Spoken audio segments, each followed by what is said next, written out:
தமிழ் உறவுகளுக்கு வணக்கம். திருமண அழைப்பிதழ்களை கவருக்குள் போட்டு கவரின் 4 மூலைகளிலும் மஞ்சள் தடவி கொண்டிருந்த அந்த அழகான திலோத்தமாவை நீங்கள் பார்த்து கொண்டிருக்கிற ஒரு திங்கட்கிழமையின் காலை நேரத்தில் இந்த நாவல் ஆரம்பமாகிறது.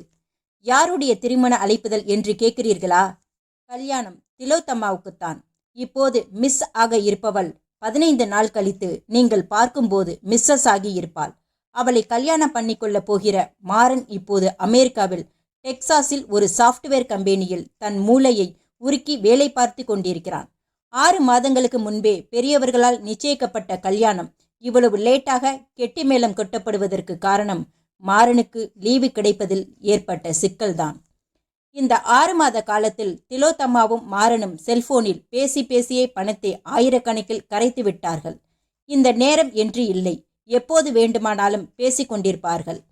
பார்த்தீர்களா, நான் இப்படி சொல்லிக் கொண்டிருக்கும் போதே திலோத்தமாவின் செல்போன் சினுங்குகிறது.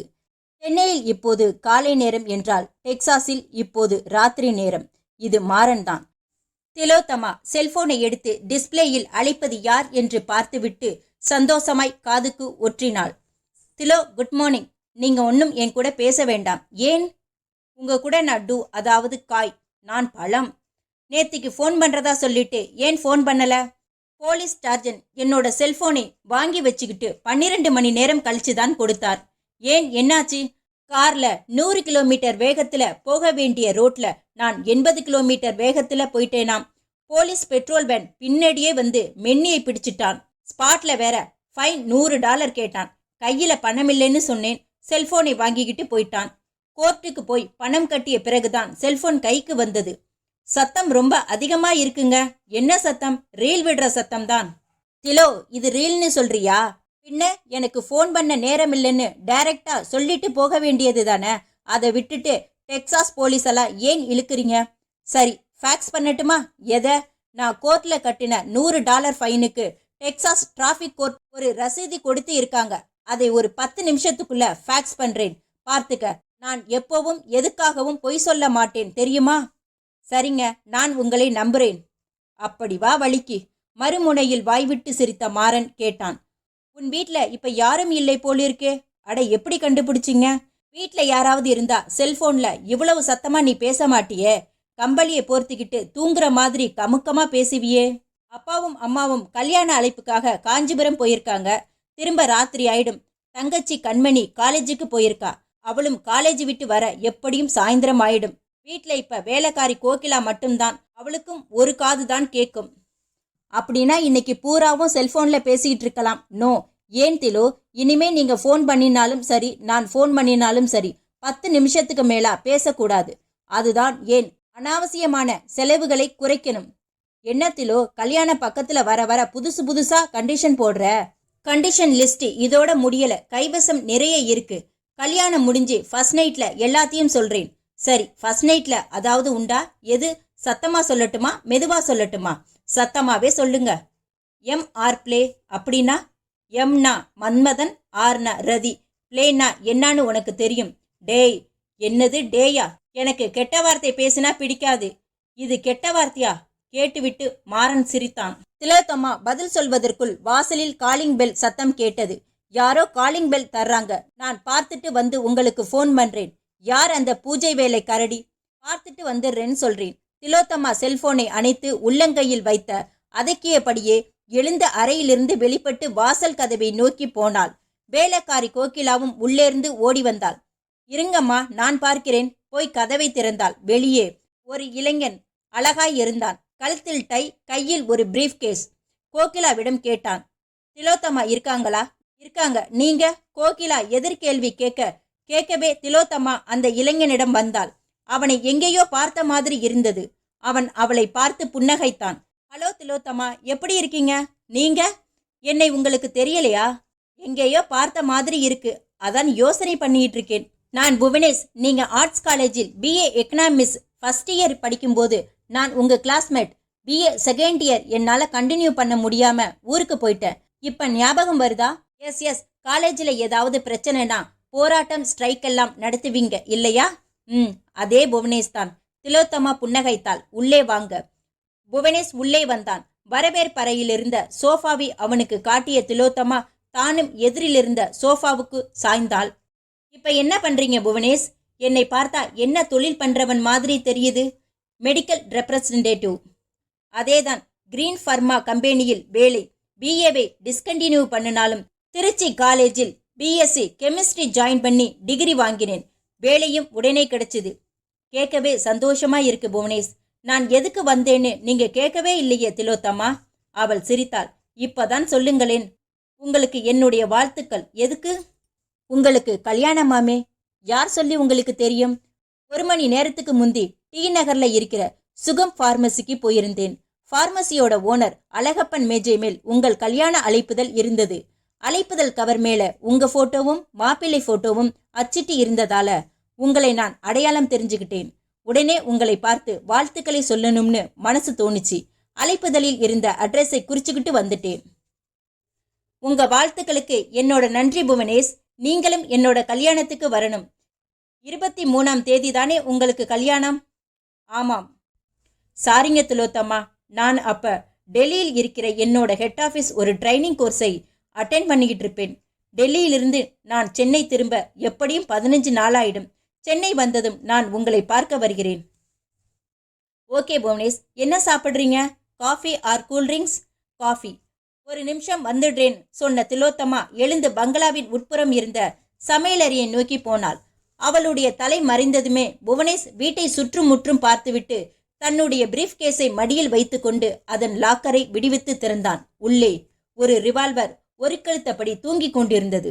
அந்த ரிவால்வரை எடுத்து மார்பு சட்டை பகுதிக்குள் பதுக்கிக் கொண்டவன் பிரீஃப் கேஸை பழையபடி மூடி தன் கால்களுக்கு கீழே வைத்து கொண்டான். பின் தன் பேண்ட் பாக்கெட்டில் இருந்த கட்டிங் பிளேயரை எடுத்து சோஃபாவுக்கு பின்னால் இருந்த டெலிபோன் ஒயரை சத்தம் கேட்காமல் துண்டித்தான். அந்த அதிகாலை வேளையில் பூக்கடைக்கு முன்பாய் வந்து நின்ற காரிலிருந்து டிரைவிங் சீட்டில் உட்கார்ந்திருந்த பிரகவ்யா எட்டி பார்த்து பூக்கடையில் உட்கார்ந்திருந்த அந்த நபரிடம் கேட்டார். அந்த பெரிய ரோஜாப்பூ மாலை என்ன விலை? 100 ரூபாய் ஆகுமா? ஒரு வாழை இலையில் கட்டி காரோட பின்சீட்டில் கொண்டு வந்து வையி. ரோஜா மாலை மணக்க மணக்க ஒரு வாழை இலையால் கட்டப்பட்டு பின் சீட்டுக்கு வந்தது. 100 ரூபாய் நோட்டு கைமாறியதும் காரை நகர்த்தினாள். கிண்டிப்பாலம் வரைக்கும் காரை 80இல் விரட்டிய பிரகவ்யா அதற்கு பின் காரின் வேகத்தை குறைத்து கொண்டு டேஷ்போர்டை திறந்து செல்போனை எடுத்து இடது கைக்கு ஆள்காட்டி விரலால் சில எண்களை தட்டிவிட்டு பேச ஆரம்பித்தாள். Meenambakkam airport enquiry. Yes. Singapore flight வந்தாயிற்றா? இன்னும் இல்லை. லேட்டா? ஆமாம், அதோட கரெக்ட் ஷெட்யூல் டைம் 5:45. இன்னைக்கு 1/2 மணி நேரம் லேட். அப்படின்னா ஃப்ளைட் 6:15 மணிக்கு தான் வருமா? S, thank you. பிரகவ்யா தன் மணிக்கட்டில் இருந்த வாட்சை பார்த்தாள். நேரம் 5:35. காரின் வேகத்தை அதிகரித்தாள். காற்று காருக்குள் நுழைந்து ரோஜா மாலையை அலம்பியதில் பின்சீட்டில் இருந்த ரோஜா மாலை மூச்சடைக்கிற மாதிரி மணத்தது. பிரகவ்யா அந்த அதிகாலை வேளையில் வெறிச்சோடி போயிருந்த சாலைகளில் காரை ஒரு ஏவுகணை மாதிரி செலுத்து கொண்டு ஏர்போர்ட்டில் வந்து சேர்ந்தபோது நேரம் சரியாய் 6 மணி. காரை பார்க்கிங்கில் நிறுத்திவிட்டு பின்சீட்டில் இருந்த ரோஜா மாலையை வாரி எடுத்துக்கொண்டு விமான நிலைய வளாகத்துக்குள் நுழைந்தாள்.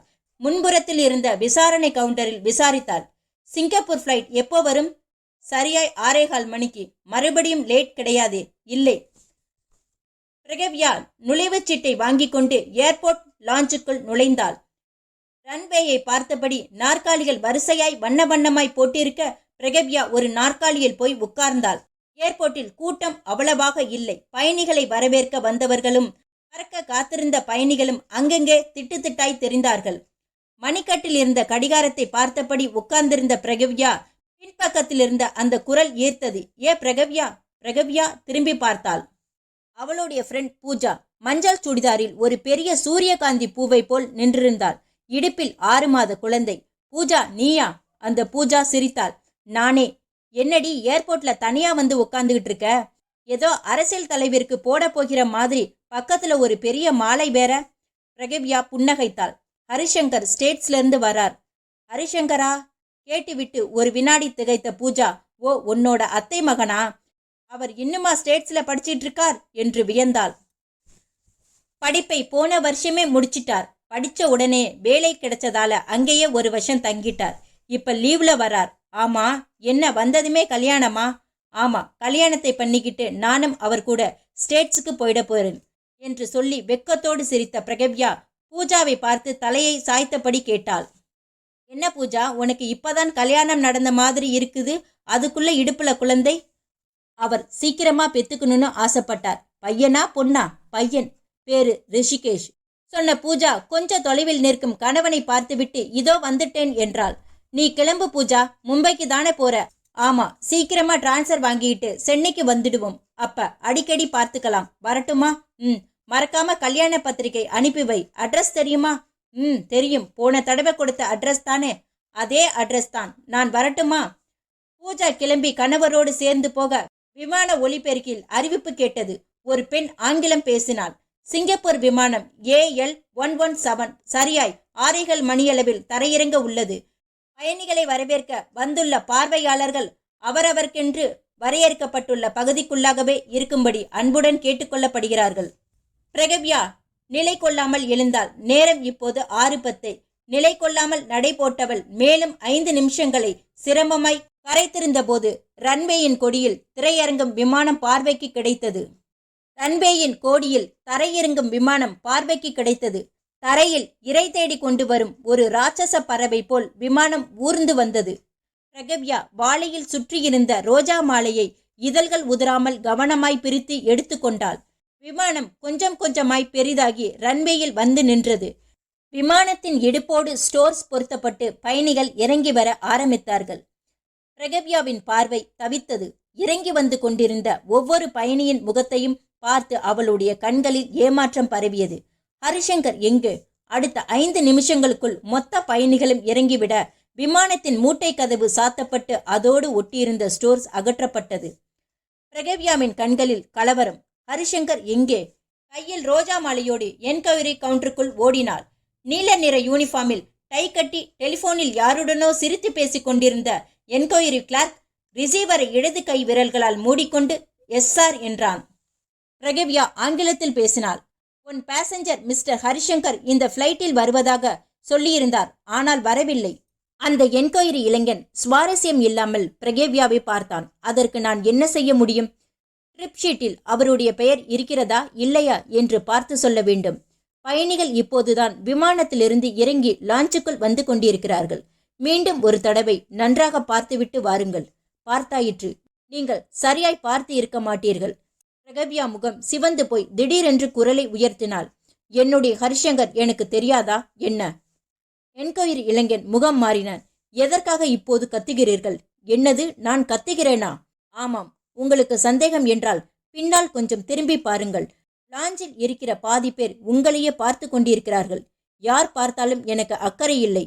நீங்கள் இப்போது ட்ரிப் ஷீட்டை பார்த்து ஹரிசங்கர் பெயர் இருக்கிறதா இல்லையா என்று சொல்ல போகிறாயா இல்லையா? சொல்ல முடியாது. உன்னால் என்ன செய்ய முடியுமோ அதை செய்து கொள். வீறிட்ட பிரகவ்யா எதிர்பாராத ஒரு வினாடியில் அந்த இளைஞனின் டையை எட்டி பிடித்து உலுக்கினாள். சொல்லுடா, என்னோட ஹரிசங்கர் எங்கேன்னு சொல்லுடா. நீ சொல்லலேனா உன்னை உயிரோடு விடமாட்டேன். இளைஞனின் கையில் இருந்த டெலிபோன் கீழே விழுந்து மண்டையை உடைத்து கொள்ள பக்கத்தில் நின்றிருந்தவர்கள் ஓடி வந்தார்கள். பிரகவ்யா இளைஞனின் கழுத்து டையை உடும்பு பிடியாய் பிடித்து உலுக்கி கொண்டிருக்க அந்த பிடியிலிருந்து இளைஞனை விடுவிக்க சிலர் முயன்றார்கள். ஒருவர் கத்தினார், கால் த போலீஸ். கும்பலின் பின்பக்கத்திலிருந்து ஒரு பெண்ணின் குரல் கேட்டது. ப்ளீஸ், போலீஸ் எல்லாம் வேண்டாம். அந்த பெண்ணை நான் ஹேண்டில் பண்ணிக்கிறேன். கொஞ்சம் எல்லோரும் தள்ளி நில்லுங்கள். குரல் கொடுத்து கொண்டே லேசாய் தலை நரைத்த அந்த நடுத்தர வயது பெண் கும்பலை விலக்கியபடி வந்தாள். எல்லோரும் வழிவிட்டு நிற்க அந்த பெண் பிரகவ்யாவை நெருங்கி தோளில் கை வைத்து உரக்க குரல் கொடுத்தாள். பிரகவ்யா, அவரை விடு. பிரகவ்யா திரும்பி பார்த்தாள். அவளுடைய பெரிய கண்களில் பயம் பரவியது. உதடுகள் நடுங்கியது. டாக்டர், அவரை விடு டாக்டர். இளைஞனின் டையை விட்ட பிரகவ்யா உடல் பெரிதாய் நடுங்கிக் கொண்டே வியர்த்த முகத்தோடு பின்வாங்கினாள். டாக்டர், எனக்கு அந்த ஊசியை போட்டுடாதீங்க. அந்த பெண் பிரகவ்யாவின் தோள் மேல் கையை வைக்க அவள் மிரண்டு போய் அப்படியே உடலை 2ஆய் மடித்து கொண்டு உட்கார்ந்தாள். கும்பல் கும்பலாய் பார்த்து கொண்டிருக்க பிரகவ்யாவால் டாக்டர் என்று அழைக்கப்பட்ட அந்த பெண் என்கொயரி இளைஞனை ஏறிட்டாள். யாருக்கும் கேட்காதபடி மெதுவான குரலில் சொன்னாள், சாரி. அந்த பெண்ணை பற்றி தப்பாக எண்ண வேண்டாம். அந்த பெண்ணுக்கு கடந்த 6 மாத காலமாக மனநிலை சரியில்லை. ஸ்பிளிட் பர்சனாலிட்டி என்கிற மனநோயினால் பாதிக்கப்பட்டு இருக்கிறாள். இந்த மனநோய்க்கு காரணம் இவளுடைய அத்தை மகன் ஹரிசங்கர் தான். வெளிநாட்டில் வேலை பார்க்கும் ஹரிசங்கருக்கு இந்த பெண்ணுக்கும் கல்யாணம் நடப்பதாக இருந்தது. ஆனால் ஹரிசங்கர் தன் வேலை பார்க்கும் இடத்திலேயே ஒரு பெண்ணை காதலித்து கல்யாணம் செய்து கொண்டதால் அந்த அதிர்ச்சியை தாங்கிக் கொள்ள முடியாமல் இந்த பெண்ணுக்கு மனச்சிதைவு ஏற்பட்டு அது ஸ்பிளிட் பர்சனாலிட்டி நோயாக மாறிவிட்டது. ஹரிசங்கர் வெளிநாட்டிலிருந்து இன்றைக்கு வருவதாக நினைத்து கொண்டு மாலையும் கையுமாக ஏர்போர்ட்டுக்கு வந்திருக்கிறாள். இவள் இப்படி வருவது 2வது தடவை. முதல் தடவை வந்தபோது ஏர்போர்ட் வாசலிலேயே மடக்கி வீட்டுக்கு கூட்டிக் கொண்டு போய்விட்டார்கள். நான் இப்போது இந்த பெண்ணின் அப்பாவுக்கு தகவல் கொடுத்து இங்கே வரவழைக்கிறேன் சொன்ன டாக்டர் அம்மா தன் கைப்பையை திறந்து செல்போனை எடுத்துக்கொண்டார். டெலிபோன் ஒயரை சத்தமில்லாமல் துண்டித்துவிட்டு புவனேஷ் டீப்பாயின் மேல் இருந்த நாளிதழ் ஒன்றை பிரித்து வைத்துக்கொண்டு அப்பாவித்தனமான முகபாவனையோடு உட்கார்ந்திருக்க திலோத்தமா காஃபி டம்ளரோடு வந்தாள். புவனேஷ் கபடமாய் புன்னகைத்தான். என்னால் உங்களுக்கு சிரமம்? ஒரு சிரமமும் கிடையாது. காஃபி டம்ளர் நீட்டப்பட்ட புவனேஷ் வாங்கி கொண்டே கேட்டான். உங்க அப்பா அம்மா வீட்டில தான் இருக்காங்களா, இல்ல வெளியில போயிருக்காங்களா? கல்யாண அழைப்புக்காக காஞ்சிபுரம் வரைக்கும் போயிருக்காங்க. வர்றதுக்கு எப்படியும் சாயந்தரம் ஆயிடும். திலோத்தமா, உங்களுடையது காதல் கல்யாணமா, இல்லை வீட்டு பெரியவங்களாக பார்த்து ஏற்பாடு பண்ணினதா?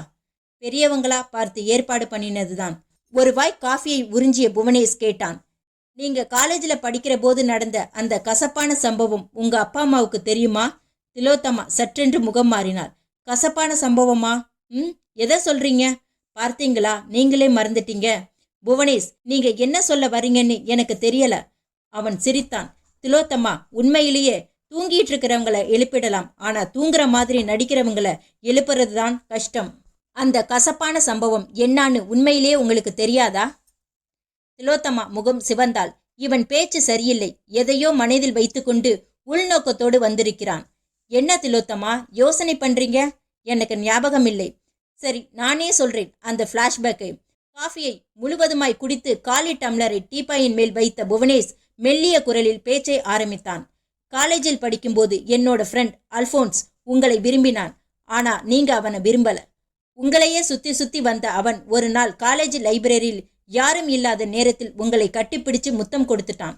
நீங்க உடனே பிரின்சிபால் கிட்ட போய் புகார் பண்ணினீங்க. பிரின்சிபால் அந்த நிமிஷமே அவனை காலேஜிலிருந்து டிஸ்மிஸ் பண்ணிட்டார். திலோத்தமா பெருமூச்சு விட்டு தோள்களை குலுக்கினாள். ஓ, அந்த சம்பவமா? அதை பத்தி நான் நினைக்கிறதே இல்லை. உங்களுக்கு அது ஒரு சாதாரண சம்பவமா இருக்கலாம். ஆனால் அல்போன்ஸுக்கு அப்படி இல்லை. அவனை காலேஜிலிருந்து டிஸ்மிஸ் பண்ணினதும் அவன் வேறு காலேஜுகளில் சேர ட்ரை பண்ணினான். பட் எந்த காலேஜிலும் அவனுக்கு சீட் கிடைக்கல. கடந்த 3 வருஷ காலமா ட்ரை பண்ணியும் காலேஜில் சீட் கிடைக்காம போகவே அந்த மன வருத்தத்துல அவனோட அம்மா இறந்து போயிட்டாங்க. அம்மா இறந்த அதிர்ச்சியில் ஒரு ஜடம் மாதிரி வாழ்ந்துட்டு இருந்த அல்போன்ஸ் போன மாசம் தற்கொலை பண்ணிக்கிட்டான். திலோத்தமா தன் நெஞ்சில் கை வைத்து கண்களில் நீர் மல்கினாள். நான் இதை எதிர்பார்க்கலை. புவனேஷ் குரலை உயர்த்தினான். அன்னைக்கு நீங்க பிரின்சிபால் கிட்ட புகார் பண்ணாம அல்போன்ஸை மன்னிச்சு விட்டிருந்தா அல்போன்ஸோட அம்மாவும் செத்திருக்க மாட்டாங்க, அவனும் தற்கொலை பண்ணிக்கிட்டு செத்து போயிருக்க மாட்டான். அது எப்படி புகார் பண்ணாம இருக்க முடியும்? அல்போன்ஸ் பண்ணினது சாதாரண காரியமா என்ன? அவன் என்ன உங்களை ரேப்பா பண்ணினான்? புவனேஷ், நீங்க இப்ப எதுக்காக வந்திருக்கீங்க? எனக்கு கல்யாண வாழ்த்துக்களை சொல்லவா, இல்ல வேண்டாத பழைய குப்பைகளை கிளறவா? அது குப்பை இல்லை திலோத்தம்மா, ஒரு 25 வயது இளைஞனின் வாழ்க்கை. சரி, அதுக்காக இப்ப என்ன பண்ணணுங்கிறீங்க? அல்போன்ஸோட ஆத்மா சாந்தி அடையிறதுக்காக நீங்க ஒரு காரியம் பண்ணணும். என்ன பண்ணணும் சொல்லுங்க. நீங்க உயிரை விடணும். புவனேஷ் சொல்லிக்கொண்டே மார்பு சட்டையை திறந்து அதற்குள் இருந்த துப்பாக்கியை வெளியில் எடுத்தான். கண்ணிமைக்கும் நேரத்துக்குள் திலோத்தமாவின் நெற்றியில் ஒட்ட வைத்தான். பிரகவ்யா கட்டிலில் கண்மூடி படுத்திருக்க டாக்டர் அம்சவேணி பிரகவ்யாவின் அப்பா கிருபாகரனிடமும் அம்மா கௌரியிடமும் கோபமாய் புரிந்து கொண்டிருந்தாள். ஸ்பிளிட் பர்சனாலிட்டி என்கிற மனநோயால் பாதிக்கப்பட்டிருக்கிற உங்க பெண்ணை ஒரு கைக்குழந்தை மாதிரி பார்த்துக்க வேண்டாமா? அவ காரை எடுத்துட்டு ஏர்போர்ட் போகிற வரைக்கும் நீங்க 2 பேரும் என்ன பண்ணிக்கிட்டு இருந்தீங்க? கிருபாகரன் கவலையான குரலோடு டாக்டரை ஏறிட்டார். சாரி டாக்டர், நானும் என்னுடைய மனைவியும் எப்படியோ அசந்து போய் தூங்கிட்டோம். அதை பயன்படுத்திக்கிட்டு பிரகவ்யா வெளியே போயிட்டா. நாங்களே இதை எதிர்பார்க்கல டாக்டர். நீங்க சொல்ற சமாதானம் சரியில்லை. நான் ஒரு டாக்டரை சென்ட் ஆஃப் பண்றதுக்காக ஏர்போர்ட் போனதால பிரகவ்யாவோட ஆர்ப்பாட்டத்தை தடுக்க முடிஞ்சது. நான் ஏர்போர்ட் போகாத பட்சத்தில் நிலைமை என்னவாயிருக்கும்னு யோசனை பண்ணி பாருங்க. You are correct doctor. இனிமே நாங்க பிரகவ்யாவை பத்திரமா பார்த்திக்கிறோம். வேணும்னா அவளை மாடி ரூம்ல பூட்டி வைக்கட்டுமா? என்னது பூட்டி வைக்கிறதா? மிஸ்டர் கிருபாகரன், நீங்க நினைக்கிற மாதிரி உங்க பொண்ணு ஒன்று பைத்தியம் கிடையாது. அவளுக்கு வெறும் ஸ்பிளிட் பர்சனாலிட்டி என்கிற மனரீதியான ஒரு நோய்தான். முறையான ட்ரீட்மெண்ட் கொடுத்தா நாளடைவில் அந்த நோய் குணமாயிடும். மாடி அறையில் அவளை தங்க வையுங்க. பட் வெளியே போகாதபடி பார்த்துக்குங்க. ஹரிசங்கர் கல்யாணம் பண்ணிக்கிட்ட அதிர்ச்சி அவளுடைய மனசிலிருந்து அழியிற வரைக்கும் நாம கொஞ்சம் வெயிட் பண்ணி தான் ஆகணும். டாக்டர், 2 நாளைக்கு முந்தி சீஃப் சைக்காட்டிஸ்ட் டாக்டர் முரளிதர் பிரகேவியாவை பரிசோதனை பண்ணி பார்த்துட்டு உங்க பொண்ணை இந்த ஸ்பிளிட் பர்சனாலிட்டி நோயிலிருந்து மீட்கணும்னா உடனடியாக ஒரு நல்ல வரனா பார்த்து கல்யாணம் பண்ணி வைக்கிறது நல்லதுன்னு சொன்னார். அவர் சொன்னபடி செஞ்சு பார்க்கலாமா டாக்டர்? டாக்டர் முரளிதர் சொன்னதில் எந்த தப்பும் இல்லை கிருபாகரன். பொதுவாக இந்த ஸ்பிளிட் பர்சனாலிட்டி நோய்க்கு உள்ளானவர்களுக்கு சில புதிய உறவுகள் கிடைத்தால் பழைய உறவுகள் எல்லாம் மறந்து நார்மலான நிலைமைக்கு வரக்கூடிய சாத்தியம் இருக்கு. ஆனால் சொல்லுங்க டாக்டர், நல்ல வரன் கிடைக்கணுமே. பிரகவியாவுக்கு மனரீதியா ஒரு நோய் இருக்குன்னு தெரிஞ்சாலே யாரும் பொன் கேட்க வரமாட்டாங்களே. எங்களுக்கு இருக்கிற ஒரே ஒரு பொண்ணு, ஏகப்பட்ட சொத்து இருக்கு. அந்த சொத்தெல்லாம் அவளுக்கு தானே. பெண் கேட்டு வர்றவங்க கிட்ட இதையெல்லாம் சொல்லி சம்மதிக்க வைக்கலாமே டாக்டர். நோ, சொத்துக்கு ஆசைப்படுறவங்களுக்கு பிரகவியாவை கல்யாணம் பண்ணி வைக்கக்கூடாது. பிரகவியாவோட நிலைமையை புரிஞ்சுக்கிட்டு அவளுக்கு தகுந்த மாதிரி நடந்துக்கிற ஒருத்தனுக்கு தான் கல்யாணம் பண்ணி வைக்கணும். டாக்டர் அம்சவேணி சொல்ல கிருபாகரன் பெருமூச்சு விட்டார். அப்படிப்பட்ட ஒருத்தன் மாப்பிள்ளையா கிடைப்பானா டாக்டர்? ஏன் கிடைக்க மாட்டான்? பிரகவியாவை பற்றி எந்த விவரமும் சொல்லாமல் என்னோட போஸ்ட் பாக்ஸ் நம்பரை மட்டும் மென்ஷன் பண்ணி ஒரு மேட்ரிமோனியல் விளம்பரம் கொடுப்போம். வர வரன்களில் சில பேரை மட்டும் செலக்ட் பண்ணி என்னோட அட்ரஸ்க்கு வரவழைச்சி இன்டர்வியூ பண்ணுறேன். வரன் என்னோட மனசுக்கும் உங்கள் மனசுக்கும் பிடிச்சிருந்தா அந்த வரனுக்கு பிரகவியாவோட ஃபோட்டோவை காட்டி விஷயத்தை சொல்லலாம். ஓகே டாக்டர், நீங்கள் சொன்னது தான் சரி. அந்த மேட்ரிமோனியல் விளம்பரத்தை உடனே 2 நாளுக்குள் கொடுத்துடுங்க. கிருபாகரன் சொல்ல அது வரைக்கும் ஒன்றும் பேசாமல் இருந்த கௌரி அவர்கள் பேச்சில் குறுக்கிட்டாள். டாக்டர், ஒரு நிமிஷம். டாக்டர் அம்சவேணி அவளிடம் திரும்பினாள். சொல்லுங்க கௌரி. டாக்டர், பிரகவியாவுக்கு உடனடியாக எந்த கல்யாண ஏற்பாடுகளும் வேண்டாம்னு நினைக்கிறேன். ஏன்? வாங்க சொல்கிறேன். கௌரி டாக்டர் அம்மாவை கூட்டிக் கொண்டு பக்கத்து அறைக்கு போனாள். ஜன்னலோரமாய் நிற்க வைத்து கொண்டு பேச்சை ஆரம்பித்தாள். டாக்டர், பிரகவியாவுக்கு ஸ்பிளிட் பர்சனாலிட்டி என்கிற நோய் மட்டும் இல்லை, அதை காட்டிலும் விபரீதமான ஒரு மனநோயால் பாதிக்கப்பட்டிருக்கா. என்ன சொல்றீங்க கௌரி? அந்த விபரீதத்தை நான் பார்த்தேன். என்ன விபரீதம்? சில வினாடிகள் தயங்கிய கௌரி பிறகு அழுகை கலந்த குரலில் பேச்சை ஆரம்பித்தாள். டாக்டர், போன மாசத்துல ஒரு நாள் ராத்திரி 11 மணி இருக்கும். என் கணவர் தூங்கிட்டார். நான் தூக்கம் வராம புரண்டுகிட்டு இருந்தேன். திடீர்னு பிரகவியோட அறையிலிருந்து மாட்டிக்கிட்டியான்னு அவளோட குரல் கேட்டது. நான் என்னமோ ஏதோன்னு எந்திரிச்சு போய் ஜன்னல் வழியா அவர் ரூமுக்குள்ள எட்டி பார்த்தேன்.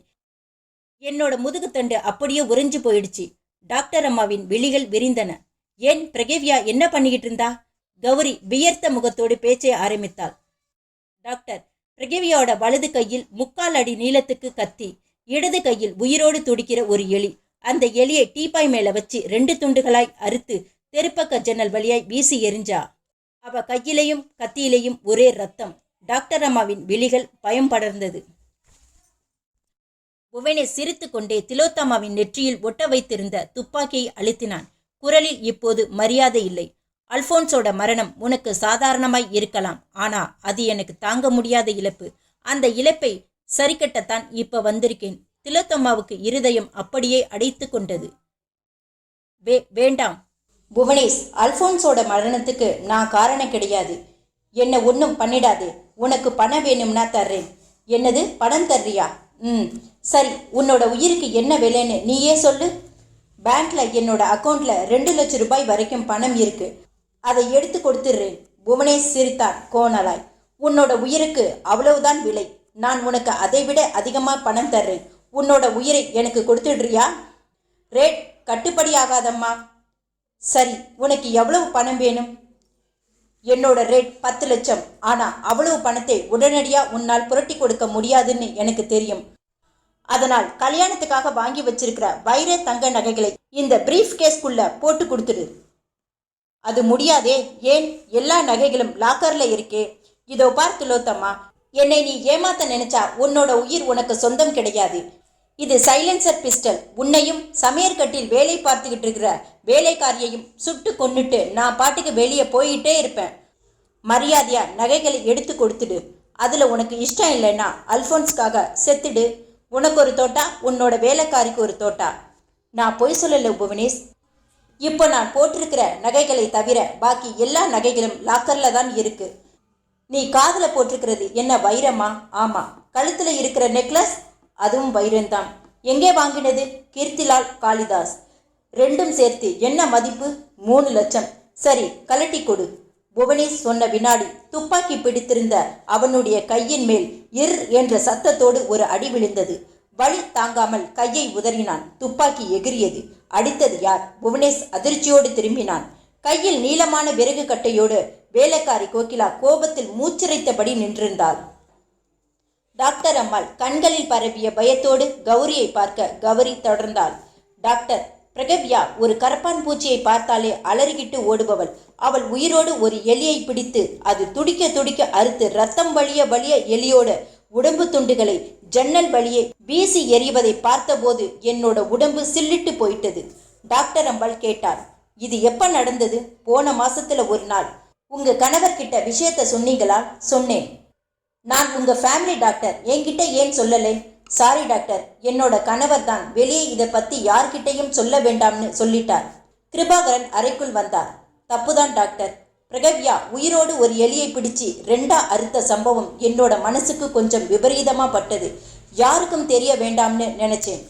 மிஸ்டர் கிருபாகரன், ஸ்பிட் பர்சனாலிட்டி என்கிற மனநோய் இருக்கிறவங்களுக்கு சில சமயம் இப்படிப்பட்ட விபரீத எண்ணங்களும் தோன்றலாம். அவங்க மனசுக்குள்ள இருக்கிற கோபத்தையும் ஆத்திரத்தையும் வெளியே கொண்டு வர்றதுக்காக கைக்கு கிடைக்கிற பிராணியை பிடிச்சு இம்சை பண்ணுவாங்க. ஸ்பிளிட் பர்சனாலிட்டி நோய் இருந்த ஒரு நடிகை தன்னோட வளர்ப்பு நாயை 2வது மாடியிலிருந்து வீசி எரிஞ்சு கொலை பண்ணினா. அதே மாதிரி இன்னொரு நபர் ஏதாவது ஒரு பூனையை பார்த்துட்டா போதும் அதை விரட்டி விரட்டி கல்லால் அடிச்சு அடிச்சு கொண்டுருவார். பிரகவ்யாவுக்கு இந்த ஆத்திரம் இருக்காதுன்னு நினைச்சேன். ஆனா அவ மனசுக்குள்ளேயும் இது இருந்திருக்கு. ஹரிசங்கர் அவளை ஏமாத்தினது ஒரு நெருப்பு கோலமா அவ இதயத்துக்குள்ள சுத்திக்கிட்டு இருக்கு. அதோட வெளிப்பாடு தான் இது. இதுக்காக நீங்க பயப்பட வேண்டியதில்லை. பிரகவ்யாவுக்கு ஒரு நல்ல மாப்பிள்ளை பார்த்து கல்யாணம் பண்ணி வைப்போம். அவளுக்கு கணவனா வரப்போகிறவன் அவளை புரிஞ்சுக்கிட்டு அவளோட மனப்போக்குக்கு ஏற்ற மாதிரி நடந்துகிட்டானா பிரகவ்யா பழைய நிலைமைக்கு திரும்பிடுவா. டாக்டர், இது நடக்குமா? ஏன் நடக்காது? முதல்ல பேப்பர்ல ஒரு மேட்ரிமோனியில் விளம்பரம் கொடுப்போம். வர்ற வரன்களை வடிகட்டி ஒருத்தனை தேர்ந்தெடுப்போம். அவன்கிட்ட எல்லா விபரத்தையும் சொல்லி கல்யாணம் பண்ணி வைப்போம். இது விஷப்பரீட்சை டாக்டர். பிரகவ்யாவுக்கு ஹரிசங்கர் மேல அளவு கடந்த காதல் இருந்தது. அதை காதல்னு சொல்றத காட்டிலும் வெறினே சொல்லலாம். ஹரிசங்கர் வெளிநாட்டுல வேறு ஒரு பெண்ணை கல்யாணம் பண்ணிக்கிட்டான்னு தெரிஞ்சதுமே அவ பண்ணின ஆர்ப்பாட்டம் இருக்கே, அப்பப்பா, அதை இப்ப நினைச்சாலும் எங்களுக்கு உடம்பெல்லாம் நடுங்குது. டாக்டர், டிவியை உடைச்சா, ஃப்ரிட்ஜை உடைச்சா, கைக்கு கிடைச்ச ஒரு பொருளையும் அவ விட்டு வைக்கல டாக்டர். 10 நிமிஷத்துக்குள்ள வீட்டுல ஒரு பிரளயமே நடந்து விட்டது. டாக்டர் அம்மாள் புன்னகைத்தாள். இதெல்லாம் எனக்கு தெரியாதா கிருபாகரன்? தெரிஞ்சும் எதுக்காக இந்த விபரீத பரீட்சை? டாக்டர், என்னை பொறுத்த வரைக்கும் இதுவும் ஒரு ட்ரீட்மெண்ட் தான். உங்களுக்கு விருப்பம் இருந்தால் மேட்ரிமோனியல் விளம்பரத்தை பேப்பர்ல கொடுக்கலாம், இல்லைன்னா வேண்டாம். பெண்ணை பெற்றவங்க நீங்க. உங்களோட விருப்பத்துக்கு மாறா நான் எதையும் பண்ண மாட்டேன். சில வினாடிகளை கண்மூடி யோசிப்பில் கரைத்த கிருபாகரன் மெல்ல கண்களை திறந்து டாக்டர் அம்மாளை ஏறிட்டான். ஓகே டாக்டர், பேப்பர்ல விளம்பரத்தை கொடுத்துடுங்க.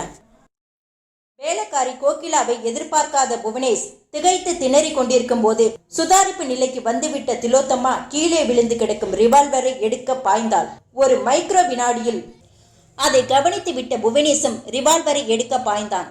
ஒரே நேரத்தில் இருவரும் ரிவால்வரின் மேல் விழுந்து அதை பற்றினார்கள். ரிவால்வரின் 3/4 பாகம் திலோத்தமாவின் கைகளுக்கு சிக்க, 1/4 பாகம் புவனேஷின் கைக்கு கிடைத்தது. ரிவால்வரை தங்களுடைய கட்டுப்பாட்டுக்குள் கொண்டு வர இருவரும் முயல கோகிலா தன் கையில் வைத்திருந்த விறகு கட்டையால் புவனேஷை தாக்கினாள்.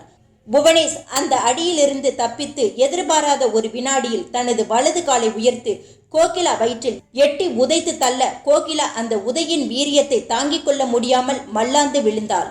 திலோத்தமா புவனேஷின் கையில் சிக்கியிருந்த 1/4 பகுதி ரிவால்வரை மீட்க மூச்சிரைத்து கொண்டு போராடினாள். வியர்வையில் கை வழுக்கியது. அரை நிமிஷ போராட்டம். புவனேஷ் ஆத்திரத்தோடு ரிவால்வரின் ட்ரிக்கருக்குள் தன் ஆட்காட்டி விரலை நுழைத்து ரிவால்வரை திலோத்தமாவின் மார்பை நோக்கி திருப்பினான். திலோத்தமா மரண பயத்தில் தன் முழு பலத்தையும் திரட்டி தன்னை குறிப்பார்த்த ரிவால்வரை புவனேஷின் வயிற்றை நோக்கி திருப்பினாள். புவனேஷ் ட்ரிக்கரிலிருந்து விரலை எடுப்பதற்குள் டப் ஒரு சின்ன சத்தத்தோடு ரிவால்வர் வெடித்தது. புவனேஷின் வயிற்று பாகத்திலிருந்து ரத்தம் தெரித்தது. வயிற்றை பிடித்து கொண்டு 2ஆய் மடங்கி விழுந்தான் புவனேஷ். ரத்தம் வேகமாய் வழிந்து மார்பின் தரையில் ஒரு சின்ன கால்வாய் ஓட கையில் பிடித்த ரிவால்வரோடு திலோத்தமாவும் கையில் விறகு கட்டையோடு கோகிலாவும் திகைத்து போய் அப்படியே நின்றார்கள். புவனேஷ் கண்களில் மரண பயத்தோடு கொஞ்சம் கொஞ்சமாய் துடித்து அடுத்த 2 நிமிடங்களில் அடங்கி போனான். விழிகள் இரண்டும் அகல திறந்தபடி சீலிங்கை வெறித்தது. டாக்டர் அம்சவேணி தனக்கு முன்பாய் உட்கார்ந்திருந்த கிருபாகரனையும் கௌரியையும் ஒரு புன்னகையோடு பார்த்தபடி சொன்னார். பேப்பர்ல நான் கொடுத்த மேட்ரிமோனியல் விளம்பரத்துக்கு நல்ல ரெஸ்பான்ஸ். ஏகப்பட்ட வரன்கள் போட்டோக்களோடும் தங்களோட பயோடேட்டாக்களோடும் அப்ளை பண்ணியிருந்தாங்க. அதுல எனக்கு பிடித்த 10 வரன்களோட போட்டோக்களை எடுத்து வச்சிருக்கேன். நீங்களும் அந்த போட்டோக்களை பார்த்து ஓகே பண்ணிட்டீங்கன்னா அந்த 10 பேரையும் வரவழைச்சு ஒரு இன்டர்வியூ பண்ணிடலாம். டாக்டர் சொல்லுங்க கிருபாகரன், பிரகவ்யாவுக்கு தெரியாம நாம இந்த கல்யாண ஏற்பாட்டில் ஈடுபட்டு இருக்கிறோம். இது எவ்வளவு தூரத்துக்கு சரியா வரும்னு எனக்கு தோணல டாக்டர். கௌரியும் குறுக்கிட்டாள். எனக்கும் அதே எண்ணம் தான் டாக்டர். பிரகவ்யாவோட ஸ்பிளிட் பர்சனாலிட்டி மனநோய் குணமான பிறகு அவளோட கல்யாணத்தை பத்தி யோசிச்சா என்ன? அம்சவேணி சிரித்தார். அவளோட மனநோயை குணமாக்குற முயற்சி தான் இது. பிரகவ்யாவுக்கு கடைசி நிமிஷம் வரைக்கும் அவளுக்கு நடக்க போகிற கல்யாணத்தை பத்தி தெரியக்கூடாது. டாக்டர் எதுக்கும் பிரகவ்யா கிட்ட ஒரு வார்த்தை கேட்டுக்கிட்டு ஆரம்பத்திலேயே அவகிட்ட கேட்டா வேண்டாம்னு தான் சொல்லுவா. நாம முதல்ல இந்த 10 வரன்ல ஒரு வரனை செலக்ட் பண்ணுவோம். அந்த வரன் கிட்ட பிரகவ்யாவை பத்தி சொல்லி அவரை ஒத்துக்க வைப்போம். அந்த வரன் மனநோயாளியான பிரகவ்யாவை கல்யாணம் பண்ணிக்க ஒத்துக்குவாரா? எதையும் சொல்ற விதத்துல சொன்னா ஒர்க் அவுட் ஆயிடும். இதுல இருக்கிற ஒரே பிரச்சனை என்ன தெரியுமா கிருபாகரன்? சொல்லுங்க டாக்டர். உங்க பணத்துக்கும் அந்தஸ்துக்கும் ஏற்ற மாதிரியான வரன் அமையாது. ஒரு சுமாரான ஃபேமிலியிலிருந்து தான் வரன் கிடைக்கும். டாக்டர் எங்களுக்கு எங்க பெண்ணோட வாழ்க்கை தான் முக்கியம்.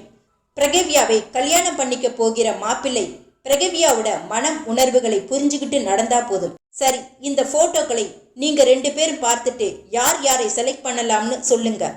டாக்டர் ஹம்சவேணி கையில் வைத்திருந்த போட்டோக்களை மேஜை மீது பரப்பி வைத்தார். வேலைக்காரி கோகிலா ரத்தமாய் செத்து கிடந்த புவனேஷை மெல்ல புரட்டி பார்த்துவிட்டு கலவரத்தோடு திலோத்தமாவிடம் நிமிர்ந்தாள். அம்மா, ஆள் செத்துட்டான். முதல்ல போலீஸுக்கு ஃபோன் பண்ணி நடந்த விவரத்தை அவங்க கிட்ட சொல்லிடலாம். என்னது, போலீஸுக்கா? நாம இந்த ஆளை வேணும்னே சுடலையே. உங்களை சுட்டு கொல்ல பார்த்தான். நான் அவனை விறகு கட்டையால் அடிச்சேன். அவன் கையில் இருந்த துப்பாக்கி எகிரி போய் விழுந்தது.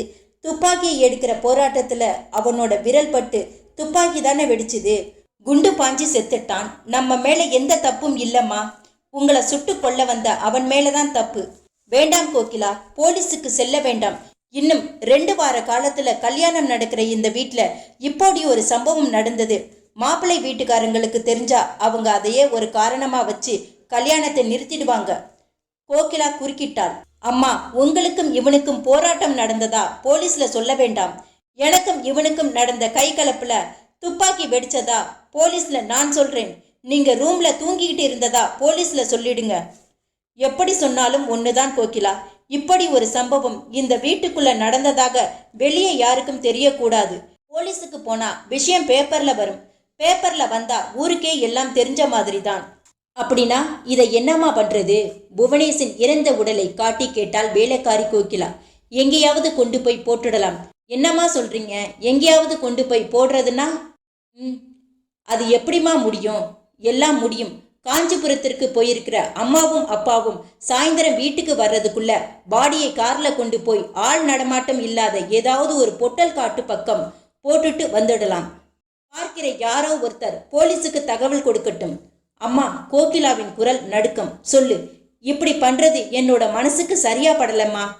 போலீஸுக்கு ஃபோன் பண்ணி உண்மையிலேயே நடந்த விஷயத்தை சொல்லிட்டா பின்னாடி நமக்கு ஒரு பிரச்சனையும் இருக்காதுமா. கோகிலா, போலீஸுக்கு இப்ப இந்த விஷயத்தை கொண்டு போனாதான் பிரச்சனை.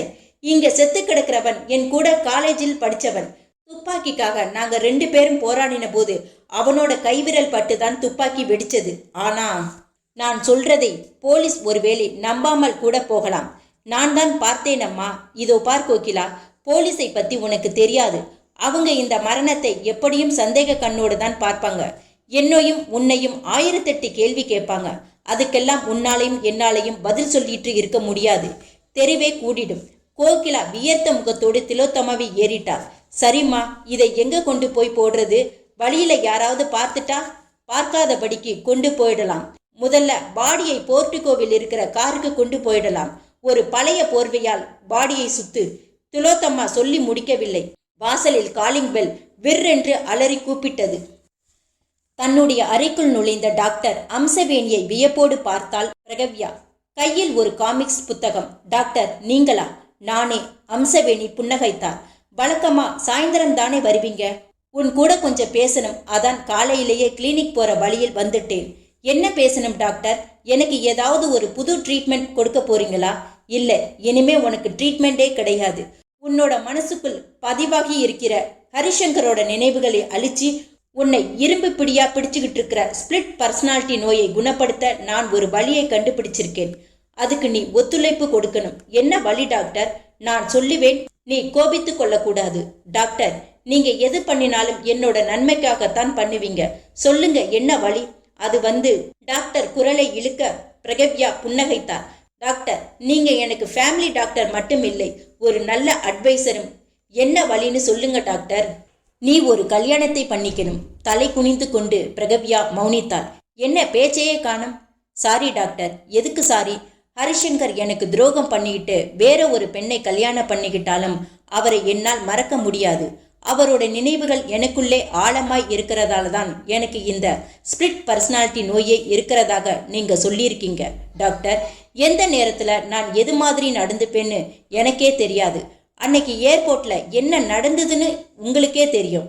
கடந்த 10 நாட்களாகவே என்னோட அப்பாவும் அம்மாவும் வெளியே எங்கேயும் போகாம எனக்காக காவல் காத்துக்கிட்டு இருக்காங்க. இப்படிப்பட்ட சூழ்நிலையில் இருக்கிற எனக்கு கல்யாணமா? இதோ பார் பிரகவ்யா, வாழ்க்கையில் நாம் தொட முடியாத சந்தோஷங்கள் எவ்வளவோ இருக்கு.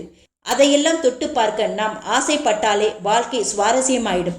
ஹரிசங்கர் உன்னை ஏமாத்திட்டு ஒரு வெளிநாட்டுக்காரியை கல்யாணம் பண்ணிக்கிட்டான். அவன் ஏன் அப்படி பண்ணிக்கிட்டான்? அவனுக்கு அவனோட சந்தோஷம் பெருசாப்பட்டது. கல்யாணத்தை பண்ணிக்கிட்டான். உன்னை ஒரு பொருட்டாய் நினைக்காத அவனை நீ மறந்துட்டு வேற ஒரு கல்யாணத்தை ஏன் பண்ணிக்க கூடாது? முடியல டாக்டர். ஏன் முடியலை? ஹரிசங்கரை காட்டிலும் உன்னை உயிருக்கு உயிராய் நேசிக்கிற ஒரு இளைஞன் உனக்கு கணவனா வந்தா உன் மனசுக்குள்ளே உட்கார்ந்திருக்கிற அந்த ஹரிசங்கரை காணாம போயிடுவான். டாக்டர் சொல்ல பிரகவ்யா சிரித்தார். ஏன் சிரிக்கிற? டாக்டர், என்னை கல்யாணம் பண்ணிக்கிற வர்ற மாப்பிள்ளை கிட்ட எனக்கு ஸ்பிளிட் பர்சனாலிட்டி என்கிற மனநோய் இருக்குன்னு சொல்லக்கூடிய தைரியம் உங்களுக்கு இருக்கா? அதை சொல்லிதான் கல்யாணம் பண்ண போறோம். சொல்லி பாருங்க டாக்டர். அடுத்த வினாடியை அவங்க இருந்த இடத்தை விட்டு ஓட்டம் பிடிப்பாங்க. இதெல்லாம் நடக்காத காரியம். அப்படி ஓட்டம் பிடிக்காதவங்க யாராவது உன்னை கல்யாணம் பண்ணிக்க முன் வந்தா நீ சம்மதம்னு சொல்ல ரெடியா? முதல்ல அவங்க வரட்டும் டாக்டர். டாக்டர் அம்சவேணி புன்னகையோடு தன் கையில் இருந்த பிரவுன் கவரை பிரித்து உள்ளே இருந்த போட்டோக்களை எடுத்தாள். பிரகவ்யா, பேப்பர்ல மேட்ரிமோனியல் விளம்பரம் கொடுத்ததுல நிறைய வரன்கள் அப்ளை பண்ணியிருந்தாங்க. அந்த வரன்கள்ல 10 பேரை நான் செலக்ட் பண்ணி உன்னோட அப்பா அம்மா கிட்ட காட்டினேன். அவங்களும் சரின்னு சொல்லிட்டாங்க. நீ இந்த 10 போட்டோக்களையும் பாரு. உனக்கு இந்த போட்டோவில் இருக்கிற யாரையாவது பிடிக்கலைன்னா உடனே நிராகரிச்சிடலாம். பிரகவ்யா டாக்டர் நீட்டிய போட்டோக்களை வாங்கி கொள்ளாமல் அவளையே பார்த்தாள். ஏன் அப்படி பார்க்கிற பிரகவ்யா? டாக்டர், எனக்கு இப்படிப்பட்ட ஒரு கல்யாணம் தேவையா? தேவையில்லைன்னு நான் நினைச்சிருந்தா இந்த முயற்சியில் நான் இறங்கியிருக்க மாட்டேன்.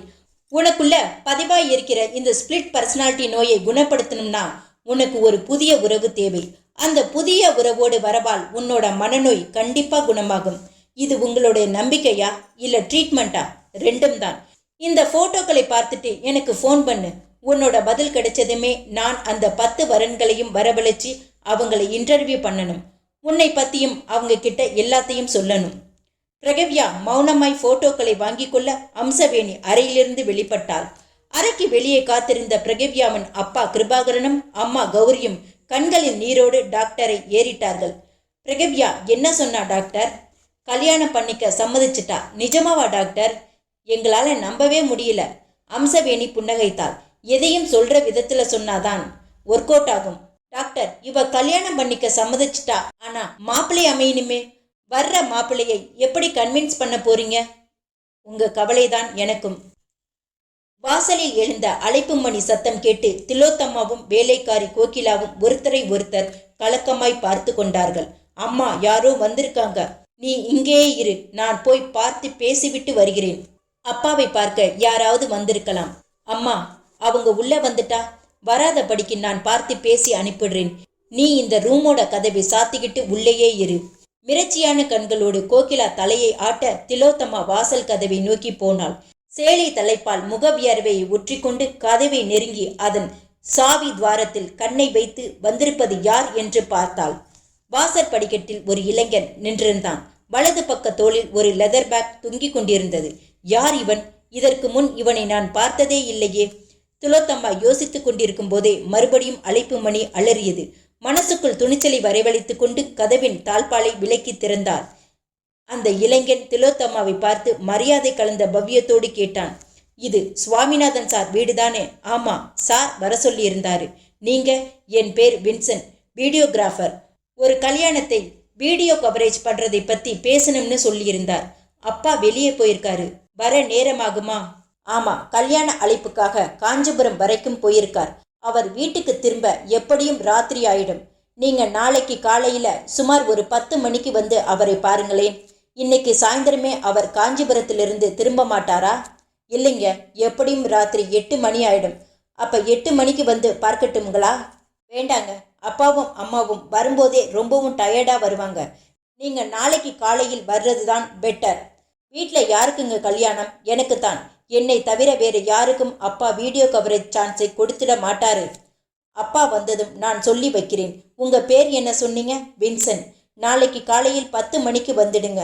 சொல்லி கொண்டு கதவை மூட போன திலோத்தமாவை கையமர்த்தினான் வின்சென்ட். ஒரு நிமிஷங்க. என்ன? நல்ல வெயில்ல நடந்து வந்ததுல எனக்கு மண்டை பிளக்கிற மாதிரி தலை வலிக்குது. சூடா ஒரு கப் காஃபி கிடைக்குமா? சாரி, வீட்டில் வேலைக்காரி இல்லை, எனக்கு காஃபி போட தெரியாது. காஃபி போடுறது ரொம்ப ஈஸிங்க. நான் வேணும்னா உங்களுக்கு சொல்லி தரட்டுங்களா? திலோத்தம்மா அந்த இளைஞன் வின்சென்ட்டை கோபமாய் பார்த்தாள். உங்க பேச்சு சரியில்லை, போயிட்டு வாங்க. நாளைக்கு காலையில் வந்து அப்பா கிட்ட பேசிக்குங்க. என்னங்க இது, ஒரு கப் காஃபி கேட்டதுக்கா இவ்வளவு கோபம்? சரி, ஒரு ஃபோனாவது பண்ணிக்கிறேன். சாரி, வீட்டில் யாரும் இல்லாத போது வெளியாட்கள் உள்ளே வர்றதை அப்பா விரும்ப மாட்டார். அப்படின்னா போலீஸ் வந்தாலும் வீட்டுக்குள்ள விட மாட்டீங்களா? என்னது, போலீஸா? போலீஸ் எதுக்கு இங்கே வர்றாங்க? என்னங்க இது, போலீஸ் இங்கே வராம வேற எங்க போவாங்க? கொலை இந்த வீட்டில் தானே நடந்திருக்கு. டாக்டர் அம்சவேணி தனக்கு முன்பாய் உட்கார்ந்திருந்த கிருபாகரனையும் கௌரியையும் ஏறிட்டாள். இடம் கிருபாகரனின் பங்களா. பிரகவ்யாவை கல்யாணம் பண்ணிக்கொள்ள இந்த போட்டோவில் இருக்கிற இளைஞன் ஒருத்தன் சரின்னு சொல்லி தலையாட்டியிருக்கான் சொன்ன அம்சவேணி தன் கையில் வைத்திருந்த போட்டோவை அவர்களிடம் நீட்டினான். போட்டோவை வாங்கி பார்த்தார்கள். போட்டோவில் இளைஞன் அழகாகவே இருந்தான். கௌரி கேட்டாள், பையன் எந்த ஊரு டாக்டர்? கன்னியாகுமரி. பையனோட பேர் பாலு. முழு பேர் பாலசுப்ரமணியன். படிப்பு, ஃபேமிலி பத்தி? படிப்பு BA ஜேர்னலிசம். இப்போதைக்கு தமிழ்நாடு டூரிஸ்ட் டிபார்ட்மெண்ட்டில் கைடா ஒர்க் பண்ணிட்டு இருக்கான். வேலை நிரந்தரமாக இன்னும் 1 வருஷம் போகணும். கிருபாகரனின் முகம் மாறியது. என்ன டாக்டர், போயும் இப்படிப்பட்ட ஒருவனா பிரகவ்யாவுக்கு அமையணும்? வேறு ஏதாவது ஒரு வரனை நம்ம ஃபேமிலி அந்தஸ்துக்கு ஏற்ற மாதிரி பார்க்கலாமே. டாக்டர் அம்சவேணி புன்னகைத்தாள். பார்க்கலாம் தான். நம்ம பொண்ணு பிரகவ்யாவுக்கு ஸ்பிரிட் பர்சனாலிட்டி என்கிற நோய் இல்லைன்னா நல்ல இடத்துல வரன் பார்க்கலாம் தான். ஆனா நிலைமை அப்படி இல்லையே. கிருபாகரன் சில வினாடிகள் மௌனமாய் இருந்துவிட்டு பின் ஒரு பெருமூச்சோடு தலையசைத்தார். சரி டாக்டர், பையனோட ஃபேமிலி எப்படி? பையனுக்கு அப்பா இல்லை, அம்மா மட்டும்தான். நாகர்கோவில் ஒரு பள்ளியின் சத்துணவு கூடத்தில் அந்த அம்மா வேலை பார்த்துக்கிட்டு இருக்காங்க. என்ன டாக்டர் இது, ஃபேமிலியும் சரியில்லையே. நீங்க விளம்பரம் கொடுத்து செலக்ட் பண்ணின 10 பேர்ல இவன் ஒருத்தன் தான் கிடைச்சானா? மற்ற 9 பேரும் பிரகவ்யாவுக்கு ஸ்பிரிட் பர்சனாலிட்டி மனநோய் இருக்குன்னு சொன்னதுமே சாரின்னு சொல்லிட்டு அந்த வினாடியை எந்திரிச்சு போயிட்டாங்களே. இந்த பையன் பாலு ஒருத்தன் தான் நான் கல்யாணம் பண்ணிக்கிறேன்னு சொன்னான். அப்படியே சொல்லிட்டு ஒரு கண்டிஷனும் போட்டான். கண்டிஷனா? என்ன கண்டிஷன்? அவன் பிரகவ்யாவை கல்யாணம் பண்ணிக்கிட்டு உங்க வீட்டோட மாப்பிள்ளையா இருக்க மாட்டானாம். பின்ன கல்யாணம் முடிஞ்ச கையோட பிரகவ்யாவை தன்னோட சொந்த ஊரான கன்னியாகுமரிக்கு கூட்டிட்டு போயிடுவானாம். டாக்டர், இந்த வரன் வேண்டாம். ஏன் வேண்டாம்னு சொல்றீங்க? பையனுக்கு வசதி இல்லை, நிலையான வேலையும் கிடையாது, எல்லாத்துக்கும் மேல ஃபேமிலியும் சரியில்லை. இவனால எப்படி பிரகவ்யாவை நல்லபடியா பார்த்துக்க முடியும்? நோ மிஸ்டர் கிருபாகரன், உங்களோட அசம்ஷன் தப்பு. என்னை பொறுத்த வரைக்கும் நான் பாலுவோட பேசி பார்த்ததில் அவன் ரொம்பவும் நல்ல டைப் மாதிரி என்னோட மனசுக்கு படுது. பாலு பணம் காசுக்கு ஆசைப்படுற மாதிரி எல்லாம் தெரியலை. பிரகவ்யாவை கல்யாணம் பண்ணி வச்சா அவனோட அணுகுமுறைகளாலும் பேச்சு நடவடிக்கைகளாலும் பிரகவ்யாவோட ஸ்பிரிட் பர்சனாலிட்டி நோய் குணமாக வாய்ப்பு அதிகம். நீங்க வேணும்னா அந்த பாலுகிட்ட பேசி பாருங்க. அதுக்கப்புறம் அவனை பத்தின அவநம்பிக்கையான எண்ணங்கள் மனசுக்குள்ளிருந்து போயிடும். என்ன சொல்றீங்க? பாலு இன்னும் 2 நாளைக்கு திருவல்லிக்கேணி லாட்ஜியில் தங்கியிருப்பான். நீங்க எஸ்ன்னு சொன்னா ஃபோன் பண்ணி வரவழைக்கிறேன். நோனா இந்த சம்பந்தம் வேண்டாம்னு சொல்லிட்டா ஊருக்கு போக சொல்லிடுவேன். நான் இப்ப அவனுக்கு ஃபோன் பண்ணவா வேண்டாமா? வேண்டாம் டாக்டர். பையன் கண்ணுக்கு லட்சணமாய் இருக்கான் என்கிற ஒரே பிளஸ் பாயிண்டை தவிர வேறு எந்த பிளஸ் பாயிண்ட்டும் இல்லை. நம்ம ஸ்டேட்டஸ்க்கு தகுந்த மாதிரி ஒரு மாப்பிள்ளை பார்க்கலாம். தான் காதலிச்ச கௌரி சங்கர் தனக்கு கிடைக்காத காரணத்தினால்தான் பிரகவ்யா ஸ்பிரிட் பர்சனாலிட்டி என்கிற மனநோய்க்கு ஆளானாள். அவ அந்த நோயின் பாதிப்பிலிருந்து மீளணும்னா கௌரி சங்கரை காட்டிலும் அழகானவனா, படிப்பிலும் வேலையிலும் உயர்ந்தவனா இருக்கணும். அம்சவேணி கௌரியை ஏறிட்டார். நீங்க என்ன சொல்றீங்க கௌரி? இவர் சொல்றதுதான் சரின்னு என்னோட மனசுக்கு படுது டாக்டர். அந்த பாலுவை ஊருக்கு அனுப்பிடுங்க. வேண்டாம், உங்க இஷ்டம் சொன்ன அம்சவேணி தனக்கு பக்கத்தில் இருந்த டெலிபோனை நகர்த்தி வைத்துக்கொண்டு ரிசீவரை கையில் எடுத்தார். டயலில் எண்களை தட்ட முயன்ற வினாடி, 1 நிமிஷம் டாக்டர் என்ற குரல் பின்பக்கத்திலிருந்து கேட்டது. 3 பேரும் திரும்பினார்கள். பிரகவ்யா நின்றிருந்தாள். மார்புக்கு குறுக்காக கைகளை கட்டியிருந்தாள். வெறித்த பார்வை. அம்சவேணி புன்னகைத்தாள். பாமா பிரகவ்யா, உன்னோட கல்யாணத்தை பத்தி தான் பேசிக்கிட்டு இருந்தோம். நானும் கேட்டுக்கிட்டு தான் இருந்தேன் டாக்டர். எனக்கு ஸ்பிளிட் பர்சனாலிட்டி என்கிற மனநோய் இருக்குன்னு தெரிஞ்சதும் என்னை கல்யாணம் பண்ணிக்க முன் வந்திருக்கிற அந்த பாலுவை நான் பார்க்கணும். அந்த ஆள்கிட்ட நான் பேசணும். திலோத்தமா திடுக்கிட்டு போய் வின்சென்ட்டை பார்க்க, வின்சென்ட் தலையை சாய்த்து கொண்டு கோணலாய் சிரித்தான். என்னங்க ஸ்டண்ட் ஆயிட்டீங்க? கொலை இந்த வீட்டில் தான் நடந்திருக்குன்னு நான் கேட்ட கேள்விக்கு உங்ககிட்ட இருந்து பதிலையே காணுமே. என்ன உளர்ற? இந்த வீட்டில் கொலையா? பாருங்க, இந்த நடிப்பை எல்லாம் என்கிட்ட வேண்டாம். நான் 15 நிமிஷத்துக்கு முன்னாடியே வந்துட்டேன். வீட்டுக்குள்ள நடந்த அந்த நடக்கக்கூடாத சம்பவத்தை எல்லாம் நான் பார்த்துட்டேன். செத்து போன அந்த ஆளுக்கும் உங்களுக்கும் என்ன பிரச்சனைன்னு எனக்கு தெரியாது. அதை தெரிஞ்சுக்க வேண்டிய அவசியமும் எனக்கு இல்லை. ஆனா நான் ஒரு உண்மையான இந்திய குடிமகன். ஒரு கொலையோ கொள்ளையோ நேரில் பார்த்துட்டா அதை போலீஸுக்கு தெரியப்படுத்த வேண்டியது என்னோட கடமை. நான் வரட்டுமா? வின்சென்ட் சொல்லிக்கொண்டே நகர முயல திலோத்தமா பதட்டமாய் குறுக்கிட்டாள். நெல்லுங்க, போலீஸுக்கெல்லாம் போயிடாதீங்க. உள்ளே வரட்டுமா? வாங்க. திலோத்தமா வழிவிட்டு நிற்க வின்சென்ட் உள்ளே வந்தான். கதவை உட்பக்கமாய் சாத்தி தாளிட்டு கொண்டே திலோத்தமா சொன்னாள், இதோ பாருங்க வின்சென்ட், அந்த ஆள் என்னை சுட முயற்சி பண்ணினான். நான் அவங்கிட்ட இருந்து துப்பாக்கியை பறிக்க முயற்சி பண்ணேன்.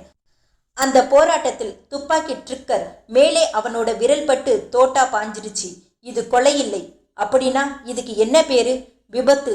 எதிர்பாராத விதமா ஏற்பட்ட விபத்து. வின்சென்ட் மெல்ல சிரித்தான். இதை போலீஸுகிட்ட அப்படியே சொல்ல வேண்டியது தானே? இப்போதைக்கு சொல்ல முடியாத நிலைமை. ஏன்? எனக்கு இன்னும் 2 வாரத்துல கல்யாணம். இப்படி ஒரு சம்பவம் நடந்தது மாப்பிள்ளை வீட்டுக்காரங்களுக்கு தெரிஞ்சா இதை ஒரு அபசகுண நிகழ்ச்சியா நினைச்சு கல்யாணத்தை நிறுத்தினாலும் நிறுத்திடுவாங்க. வின்சென்ட் போலியான அனுபவத்தோடு தன்னுடைய மோவாவை தேய்த்தான். நீங்க சொல்றது வாஸ்தவம்தான்.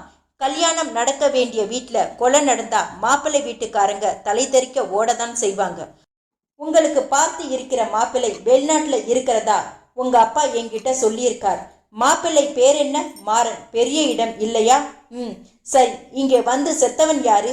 அவன் பேர் புவனேஷ் என்று ஆரம்பித்த திலோத்தம்மா நடந்த சம்பவத்தை கோர்வையாய் சொல்லி முடிக்க வின்சென்ட் உன்னிப்பாய் கேட்டுவிட்டு பொறுமினான்.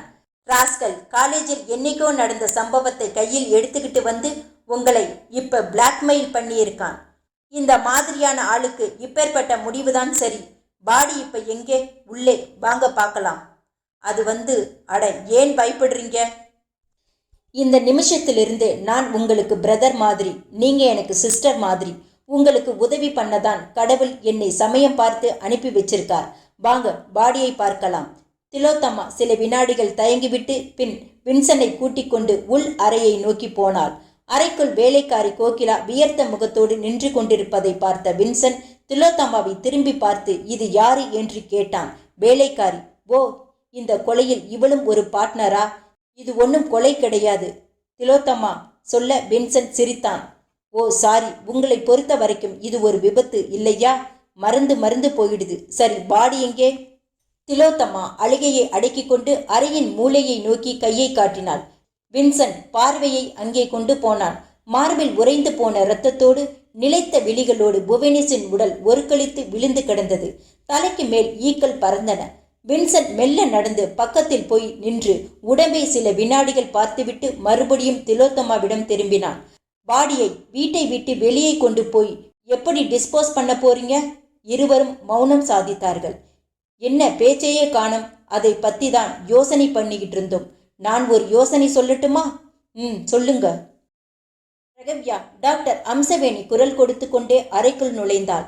ஹரிசங்கரின் போட்டோக்களை ஒரு ஆல்பத்திலிருந்து இன்னொரு ஆல்பத்திற்கு மாட்டிக்கொண்டிருந்த பிரகவ்யா திரும்பி பார்த்து புன்னகைத்தாள். வாங்க டாக்டர், என்ன பண்ணிக்கிட்டு இருக்க பிரகவ்யா? ஹரிசங்கரோட போட்டோக்களை பழைய ஆல்பத்திலிருந்து புதிய ஆல்பத்துக்கு மாத்திக்கிட்டு இருக்கேன் டாக்டர். இந்த வேண்டாத வேலையை ஏன் பண்ணிக்கிட்டு இருக்க? ஹரிசங்கரோட போட்டோக்களை பார்க்க கூடாதுன்னு சொல்லியிருக்கனா இல்லையா? பார்க்காம இருக்க முடியல டாக்டர். இதோ பார் பிரகவ்யா, உனக்குள்ள உருவாகி இருக்கிற ஸ்பிளிட் பர்சனாலிட்டி நோய் குணமாகணும்னா நான் சொல்ற மாதிரி நீ நடக்கணும். அப்போதான் நோய் குணமாகும். நான் என்ன செய்யணும் சொல்லுங்க டாக்டர். முதல்ல இந்த ஹரிசங்கர் போட்டோக்களை எல்லாம் தீ வச்சு கொளுத்தணும். உன்னை காதலிக்கிறதா சொல்லி ஏமாத்திட்டு வேற ஒரு பொண்ணை கல்யாணம் பண்ணிக்கிட்ட அவனை எதுக்காக மனசுக்குள்ள உட்கார்த்தி வச்சு இப்படி பூஜை பண்ணிக்கிட்டு இருக்க? ஹரிசங்கர் மேல எனக்கு கோபம் இருக்கு டாக்டர். ஆனாலும் அவரை வெறுக்க முடியல. எப்பவுமே அவர் ஞாபகமாவே இருக்கு. அதெல்லாம் சும்மா. அந்த பாலுவை கூட்டிட்டு வந்திருக்கேன், பேசுறியா? எந்த பாலு டாக்டர்? பாத்தியா, மறந்துட்ட? உனக்காக பார்த்து இருக்கிற மாப்பிள்ளையை சொன்னேன். நீதான் அவர்கிட்ட பேசணும்னு சொன்னியே. சொன்னேன் டாக்டர். ஆனா என்ன? பயமா இருக்கு டாக்டர். எனக்கு இருக்கிற ஸ்பிளிட் பர்சனாலிட்டி நோயினால் அவரோட வாழ்க்கை பாதிக்க கூடாது இல்லையா? பிரகவ்யா, அந்த பாலு உன்னை பத்தின எல்லா விவரங்களையும் தெரிஞ்சுக்கிட்ட பின்னாடிதான் உன்னை கல்யாணம் பண்ணிக்க முன் வந்திருக்காரு. உன்னோட வாழ்க்கைக்குள்ள புதிய உறவுகள் வந்தாதான் உன் பழைய உறவுகளோட ஞாபகங்கள் அழியும். அந்த பாலு கூட நீ பேசணும்னு நீ சொன்னதினால்தான் அவரை அழைச்சிட்டு வந்திருக்கேன். இப்ப எங்க அவர்? கீழே ஹாலில் உன் அப்பா அம்மாவோடு உட்கார்ந்து பேசிக்கிட்டு இருக்கார். இங்கே வரவழைக்கட்டுமா? பிரகவ்யா தலையசைத்தாள். அம்சவேணி அருகில் இருந்த இன்டர்காம் போனில் பேச அடுத்த சில வினாடிகளில் சிவப்பாய் உயரமாய் இருந்த அந்த இளைஞன் அறைக்குள் வந்தான். அம்சவேணி புன்னகைத்தாள். பாலு, பிரகவ்யாவும் நீங்களும் மனம் விட்டு பேசி ஒரு முடிவுக்கு வாங்க. நானும் பிரகவ்யாவோட பேரண்ட்ஸும் கீழே ஹாலில் வெயிட் பண்ணிக்கிட்டு இருக்கோம். அம்சவேணி வெளியேறி போனதும் பிரகவ்யா சில வினாடிகள் வரைக்கும் பாலுவை பார்த்து கொண்டிருந்து விட்டு கேட்டாள். பாலு, நீங்க சரியா சாப்பிட்றதில்லையா? ஏன் ரொம்பவும் இழைச்சிட்டீங்க? நீ மட்டும் என்னவாம், உன்னோட 2 கண்ணும் உள்ளே போயிருக்கு. கண்ண மேடுகள் பாலிஷ் போட்ட மாதிரி இருக்கும். அந்த மினுமினுப்பு மிஸ்ஸிங். பிரகவ்யா சுற்றும் முற்றும் பார்த்துவிட்டு சிரித்தாள். பைத்தியக்காரி வேஷம் போடுறதுனா சும்மாவா? எனக்கு பயமா இருக்கு பிரகவ்யா. எதுக்கு பயம்? நீயும் நானும் காதலர்கள் என்கிற விஷயம் உன்னோட அப்பா அம்மாவுக்கு தெரிஞ்சிட்டா அவங்களுக்கு விஷயம் தெரியறதுக்குள்ள நமக்கு 2 குழந்தைகள் பிறந்துடும். வின்சென்ட் சொன்னான். புவனேஷோட பாடியை டிஸ்போஸ் பண்றதுக்கு ஒரு அருமையான இடம் இருக்கு. அந்த இடத்துக்கு கொண்டு போய் பாடியை டிஸ்போஸ் பண்ணிட்டா எந்த காலத்துக்கும் விஷயம் வெளியே வராது. திலோத்தமாவும் வேலைக்காரி கோகிலாவும் அவனை ஆர்வமாய் பார்த்தார்கள். எந்த இடம்? கோழிப்பள்ளம். கோழிப்பள்ளமா? அது எங்கே இருக்கு? போரூருக்கு போகிற வழியில் பாலடைஞ்ச கிணறு ஒன்று இருக்கு. அந்த கிணத்துல தண்ணி இல்லாததால அந்த கோழி கழிவுகளையும் நோய்வாய்ப்பட்டு செத்துப்போன ஆயிரக்கணக்கான கோழிகளையும் கொண்டு வந்து கொற்ற ஒரு பள்ளமா மாத்திட்டாங்க அந்த ஏரியாவில் இருக்கிற கோழி பண்ணை உரிமையாளர்கள். அந்த கோழி பள்ளத்தை கடைக்கிற யாருமே 2 நிமிஷத்துக்கு மூக்கை பொத்திக்கிட்டு தான் கிராஸ் பண்ண முடியும். புவனேஷோட பாடியை அந்த குழிக்குள்ளே கொண்டு போய் போட்டுட்டா கோழி கழிவுகளோடு சேர்ந்து அந்த டெட் பாடியும் மக்கி போயிடும். அது தவிர வாரத்துக்கு ஒரு தடவை கோழிப்பண்ணை உரிமையாளர்கள் எல்லாம் சேர்ந்து 100 லிட்டர் பெட்ரோலையும் அமிலத்தையும் அந்த கோழி பள்ளத்துக்குள்ளே ஊற்றி நெருப்பு வச்சு அந்த கோழி கழிவுகளை சாம்பலாக்குறதும் உண்டு. திலோத்தமா கேட்டால், அந்த கோழி பள்ளத்துக்கு பக்கத்துல வீடுகள் இல்லையா? இல்லை. வின்சென்ட் தலையாட்டினான். அந்த கோழி பள்ளத்தை சுற்றிலும் 1/2 கிலோமீட்டர் தூரத்துக்கு ஒரு குடிசை கூட கிடையாது. ஜனங்க நடமாட்டமும் கிடையாது. பாடியை கொண்டு போய் நிதானமா பதட்டமில்லாம வீசிட்டு வந்துடலாம். வின்சென்ட் திலோத்தமா குரலை இழுத்தார். சொல்லுங்க. நீங்க கேட்கிற பணம் தர்றேன். இந்த புவனேஷோட பாடியை நீங்களே கொண்டு போய் அந்த கோழி பள்ளத்தில் டிஸ்போஸ் பண்ணிடுங்களேன். திலோத்தமா சொல்ல வின்சென்ட் திடுக்கிட்டான். என்னது, நானே கொண்டு போய் டிஸ்போஸ் பண்றதா? எப்படிங்க? கார் இருக்கு. கார்ல கொண்டு போய் காரா? கார் எனக்கு ஓட்ட தெரியாது. தெரியாதா? திலோத்தமா ஏமாற்றம் அடைந்த முகத்தோடு வின்சென்ட்டை பார்க்க அவன் சொன்னான். அதனால் என்ன, உங்களுக்கு கார் ஓட்ட தெரியும்னு நினைக்கிறேன். நீங்க காரை ஓட்டுங்க, பாடியை பின்சீட்டில் போட்டுக்கிட்டு போய் அந்த கோழி பண்ணத்தில் டிஸ்போஸ் பண்ணிட்டு வந்துடலாம். பிரச்சனை ஓவர். திலோத்தம்மாவுக்கு முகம் விடாய்ப்படியாய் வியர்த்தது. யாராவது பார்த்துட்டா? பார்க்கிற மாதிரியா கொண்டு போவோம்? எப்படி கொண்டு போகலாம்? இப்போவே போர்ட்டிகோவில் இருக்கக்கூடிய காரை வாசலுக்கு நேராய் கொண்டு வந்து நிறுத்துங்க. புவனேஷோட பாடியை நான் காரோட பின்சீட்டுக்கு கொண்டு வந்துடுறேன். திலோத்தம்மா அசையாமல் நின்று வின்சென்ட்டையை பார்க்க அவன் புன்னகைத்தான். என்னை எப்படி நம்புறதுன்னு யோசிக்கிறீர்களா? இதோ பாருங்க சிஸ்டர், உங்களோட இக்கட்டான சூழ்நிலையை புரிஞ்சுக்கிட்டு தான் உதவி பண்ணிக்கிட்டு இருக்கேன். இந்த விஷயம் கண்டிப்பா போலீஸுக்கு போகாது. அது மட்டும் இல்லை, இதை காரணம் காட்டி உங்களை பிளாக்மெயில் பண்ணி பணத்தை பறிப்பேன்னு தயவு செய்து நினைக்காதீங்க. நான் வசதி இல்லாத வீடியோகிராஃபர் தான். ஆனா குறுக்கு வழியில் பணம் சம்பாதிக்க ஒருபோதும் நினைக்க மாட்டேன். திலோத்தம்மா நகர்ந்து போர்ட்டிகோவில் இருந்த காரை நோக்கி போனாள். பாலு பிரகவ்யாவை சற்று பயத்தோடு பார்த்தான். பிரகவ்யா, உனக்கு இருக்கிற துணிச்சல் எனக்கு இல்லை.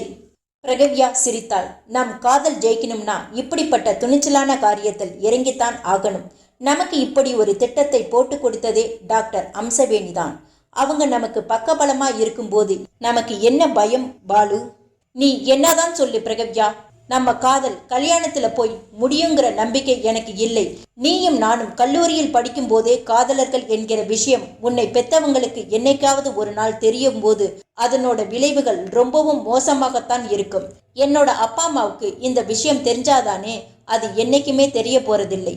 எப்படி சொல்ற பாலு? நம்ம காதல் நிறைவேறி அது கல்யாணத்துல முடியணுங்கிறதுக்காக டாக்டர் அம்சவேணி மட்டுமில்லை, எனக்கு கல்யாணம் பேசி முடிக்கப்பட்ட ஹரிசங்கரும் நமக்கு உதவி பண்ணியிருக்கார். எனக்காக ஹரிசங்கர் வேறு ஒரு பெண்ணை அவசரமா கல்யாணம் பண்ணிக்கிட்டார்.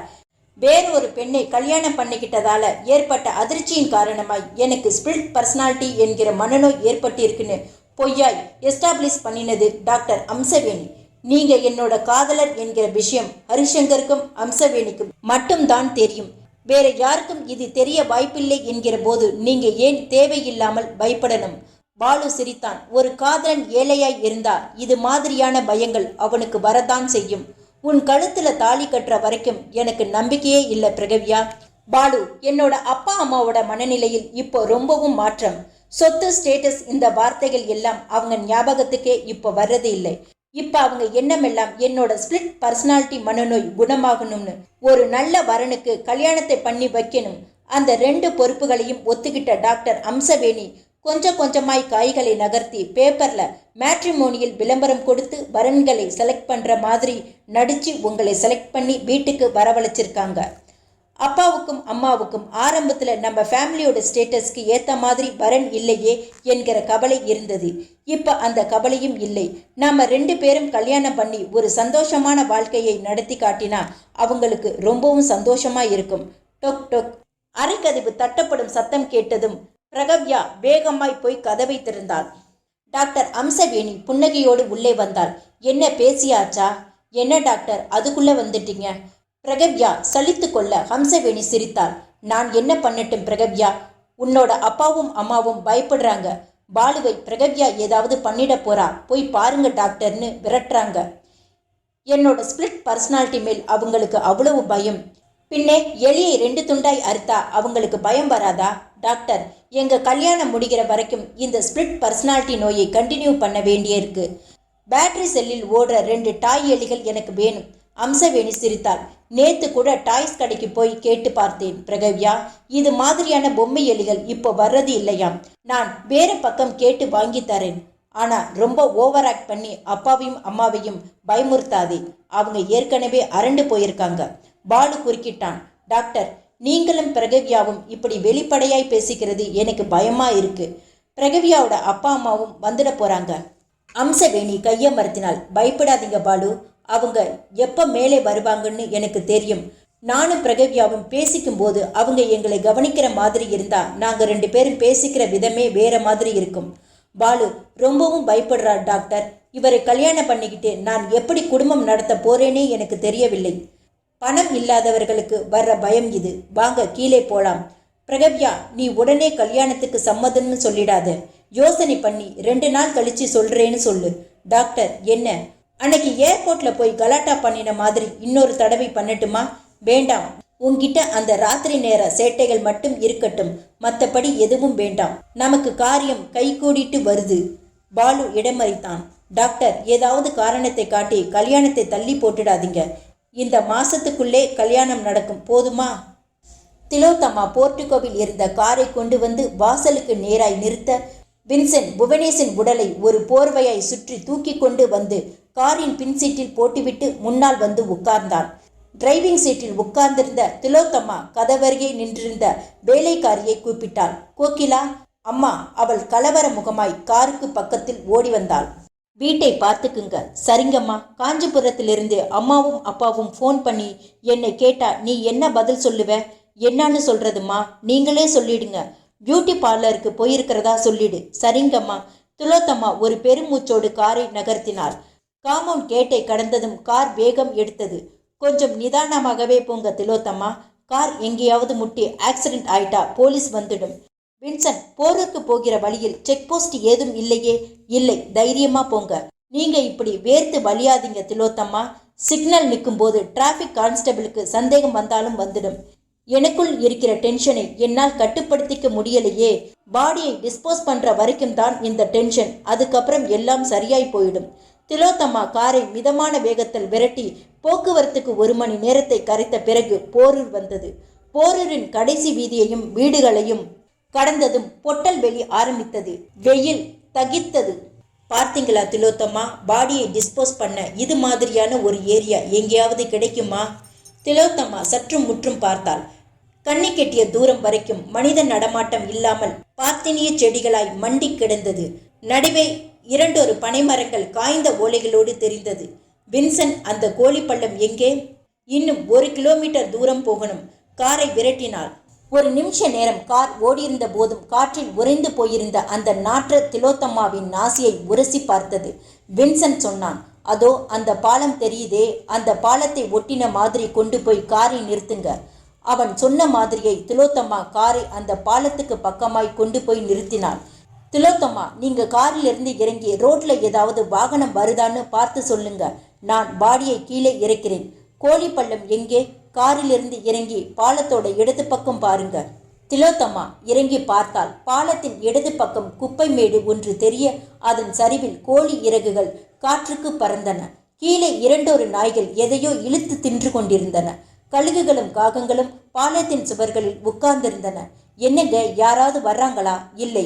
பாடியை காரிலிருந்து இழுத்து தள்ளட்டுமா? வின்சென்ட் செயல்பட்டான். காரின் இடது பக்கம் கதவை திறந்து வைத்துக் கொண்டு புவனேஷின் உடலை இழுத்தான். 2 நிமிஷ போராட்டத்துக்கு பிறகு உடல் வெளியே வந்தது. அதை அப்படியே இழுத்து குப்பை கூல சரிவில் போட்டான் வின்சென்ட். உடல் சுருண்டு குழியை நோக்கி போயிற்று.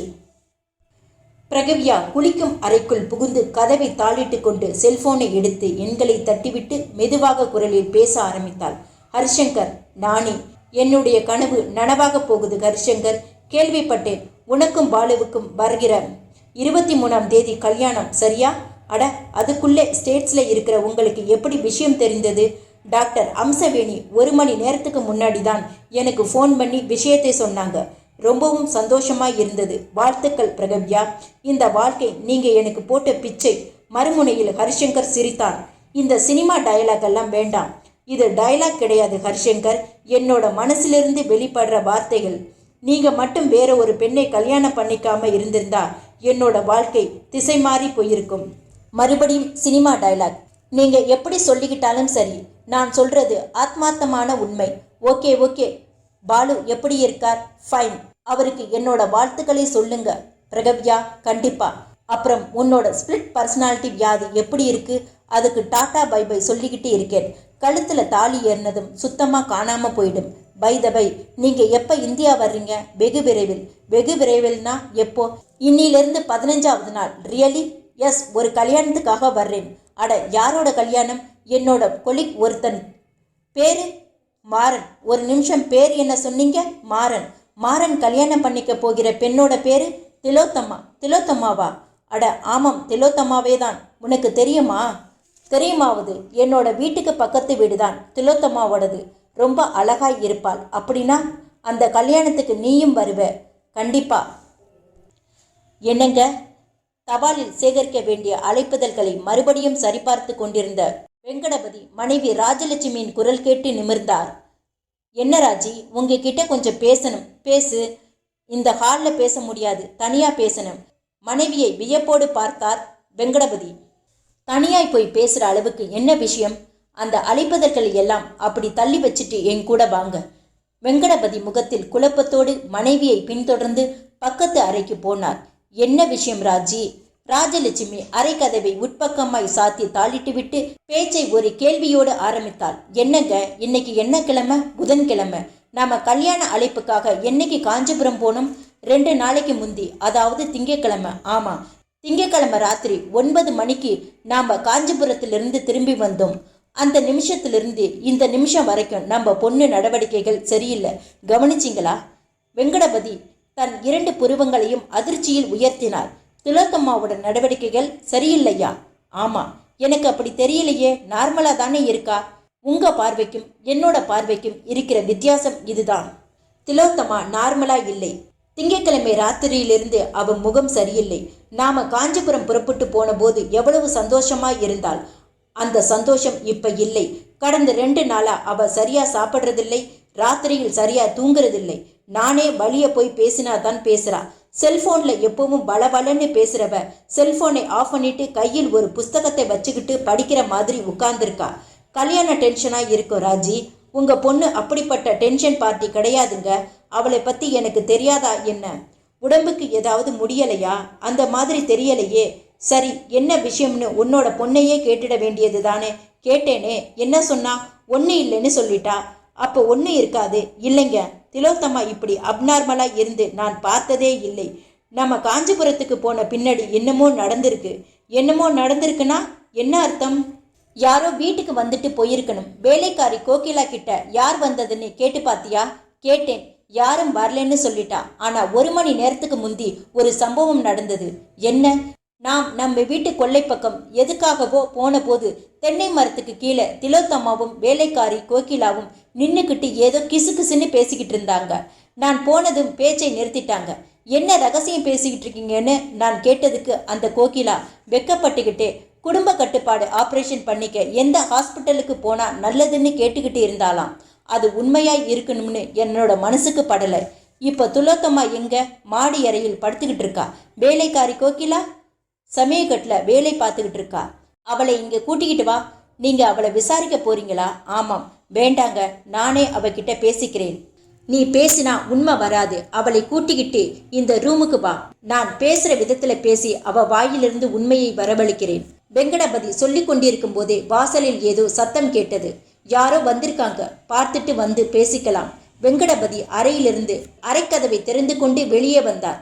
வாசலில் ஒரு இளைஞன். யாரு? Courier sir. சொல்லிக்கொண்டே ஒரு கவரை நீட்டினார். ஃபாரத்தில் கையெழுத்து போட்டு கவரை வாங்கி கொண்ட வெங்கடபதி பெயரை பார்த்தார். திலோத்தம்மாவின் பெயருக்கு வந்திருந்தது. ஃப்ரம் அட்ரஸை பார்த்தார். ராஜாதிராஜன், கங்கை கொண்ட சோழபுரம். கொரியர் பையனை அனுப்பிவிட்டு மறுபடியும் அறைக்கு வந்தார்.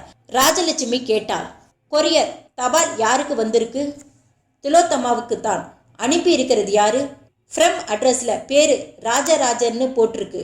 வெங்கடபதி சொல்லிக்கொண்டே கவரின் வாயை மெல்ல பிரித்து உள்ளே மடித்து வைத்திருந்த காகிதத்தை எடுத்தார். மடிப்புகளை அவிழ்த்தார். கம்ப்யூட்டரில் பிரிண்ட் செய்யப்பட்ட எழுத்துக்கள் பார்வைக்கு கிடத்தின. மண்டே, மர்டர் டே. எங்கடி கிளம்பிட்ட? கால்களுக்கு ஸ்லிப்பர் மாட்டிக்கொண்டிருந்த பிரகவ்யாவை ஹால் சோஃபாவில் உட்கார்ந்து டிவி பார்த்து கொண்டிருந்த கௌரி கேட்டார். பக்கத்து வீட்டுக்குமா? திலோத்தம்மாவை பார்க்க. ஆமா. போயிட்டு சீக்கிரமா வந்துடு. அவங்க கல்யாண காரியங்களில் பிஸியா இருப்பாங்க. நீ உட்கார்ந்து வெட்டி அரட்டை அடிச்சுக்கிட்டு இருக்க வேண்டாம். சரிம்மா. கையில என்ன ஏதோ கிஃப்ட் பாக்ஸ் மாதிரி வச்சிருக்க? கிஃப்ட் பாக்ஸ் தாமா. திலோத்தம்மாவுக்கு கொடுக்கத்தான் எடுத்துக்கிட்டு போறேன். அவ கல்யாணத்துக்கு முன்னாடியே நான் தரப்போகிற பரிசு இது. என்ன கிஃப்ட் அது? வந்து சொல்றேன். மாத்திரை சாப்பிட்டியா? சாப்பிட்டேன். பிரகவ்யா சொல்லிக்கொண்டே வாசற்படிகளில் இறங்கி தன்னுடைய அறைக்குள் புயல் வேகத்தில் நுழைந்த அப்பாவையும் அம்மாவையும் பார்த்து படுத்து கொண்டிருந்த திலோத்தமா மிரண்டு போய் எழுந்து உட்கார்ந்தார். வெங்கடபதி மகளுக்கு முன்பாய் வந்து நின்று தன் கையில் வைத்திருந்த கடிதத்தை அவளிடம் நீட்டினார். 5 நிமிஷத்துக்கு முன்னாடி கொரியர் தபாலில் வந்த லெட்டர் இது. உனக்குத்தான் வந்தது, படிச்சு பாரு. திலோத்தமா அந்த லெட்டரை குழப்பமாய் வாங்கி பிரித்து பார்த்தாள். கம்ப்யூட்டரில் பிரிண்ட் அவுட் செய்யப்பட்டிருந்த மண்டே மர்டர் டே வாசகத்தை பார்த்ததும் குபீர் என்று முகம் உயர்த்தாள். இருதயம் பறவைகள் சத்தம் போடும் ஆலமரமாய் மாறியது. அந்த கடிதத்தை பார்த்து கொண்டு அப்படியே நின்றாள். வெங்கடபதி மகளின் தோலை தொட்டார். என்னம்மா அப்படியே திகச்சு போயிட்ட?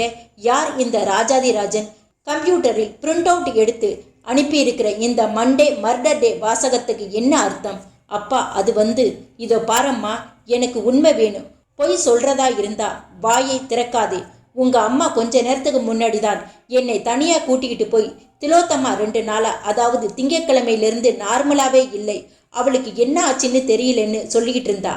அதுக்கு ஏத்த மாதிரி இப்ப வந்த கொரியர் தபாலில் மண்டே மர்டர் டே வாசகம். அப்பா, கண்களில் நீர்மல்க திலோத்தம்மாவின் நாசு துவாரங்கள் விம்மியது.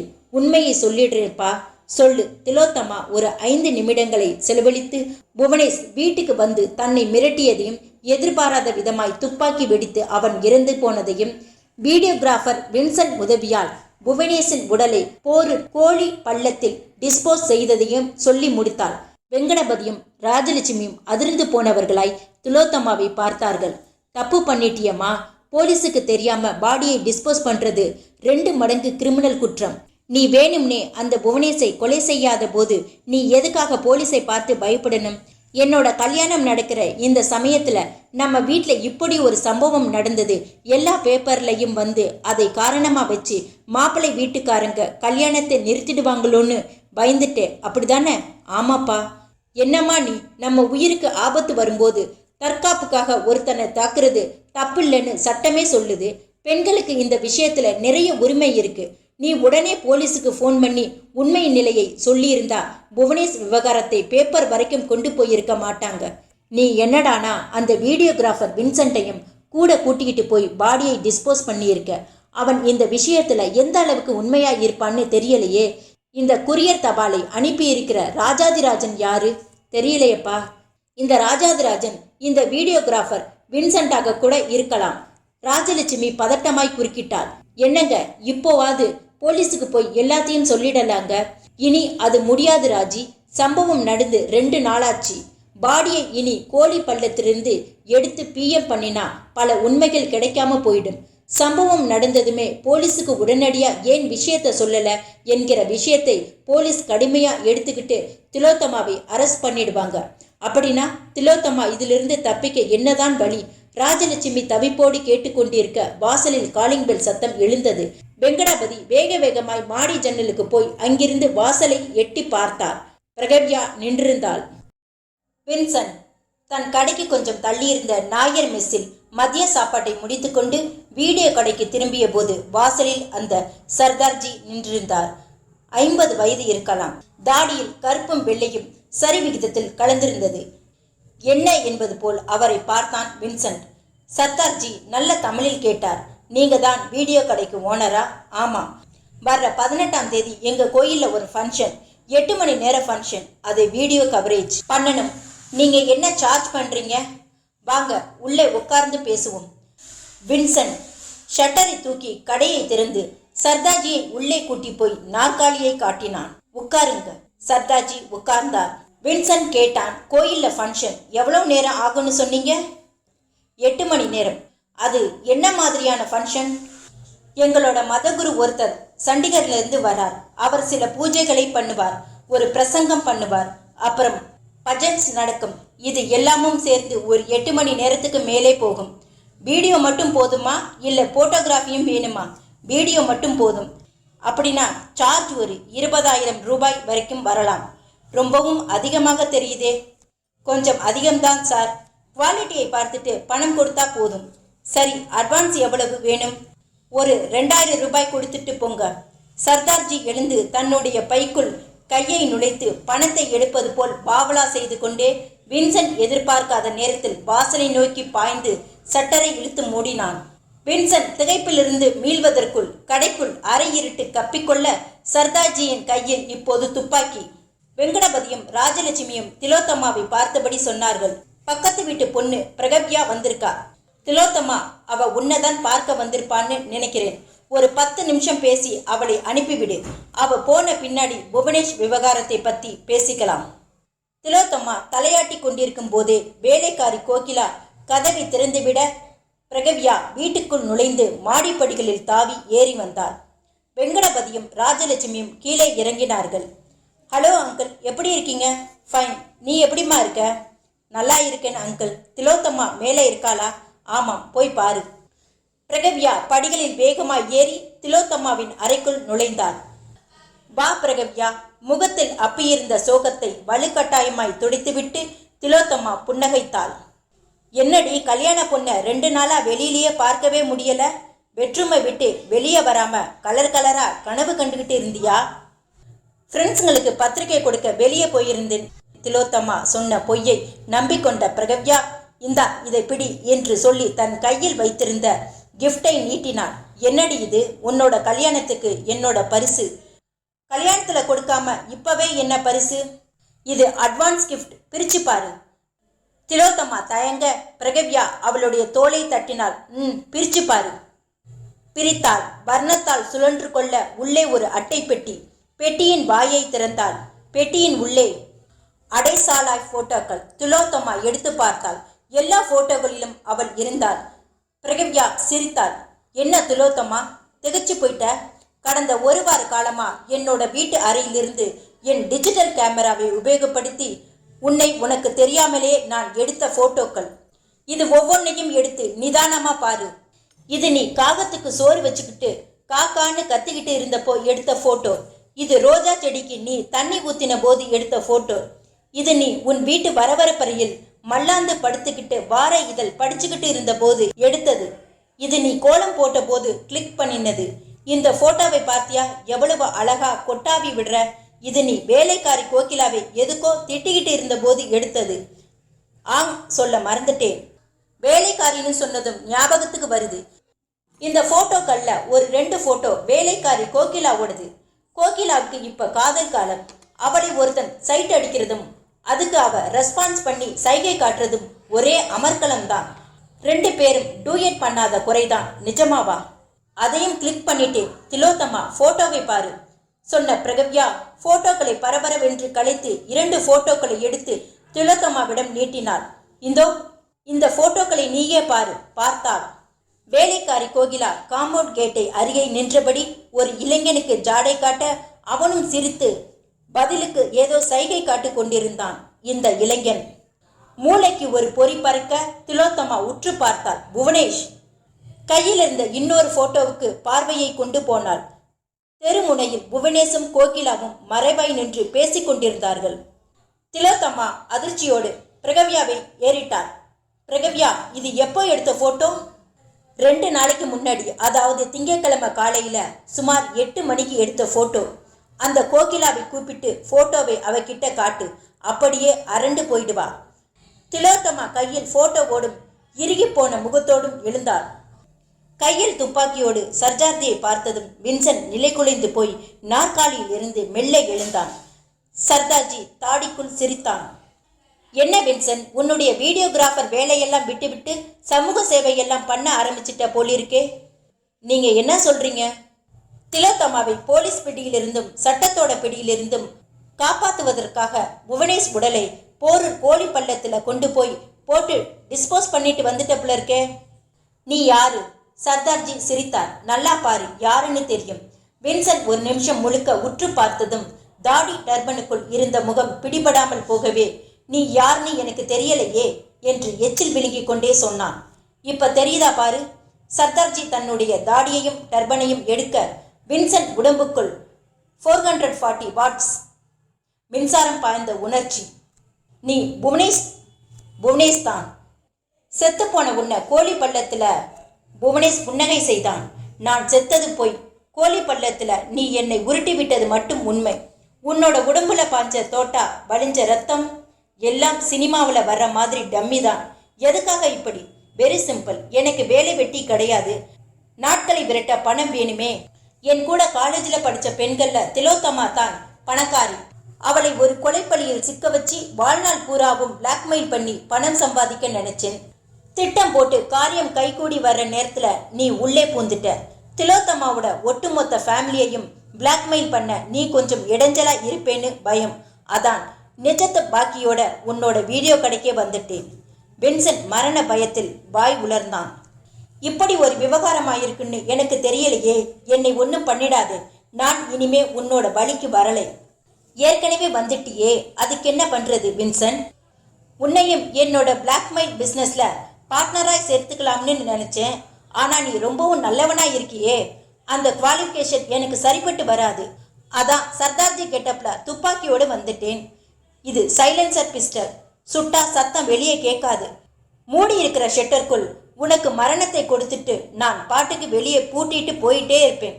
4 நாளைக்கு பின்னாடி உன்னோட உடம்பு நாரி புவனேஷ் பேச பேச அந்த பெண் குரல் கேட்டது. சாரி புவனேஷ், அந்த நிலைமை வின்சென்ட்டுக்கு வராது. திடுக்கிட்டான் புவனேஷ்.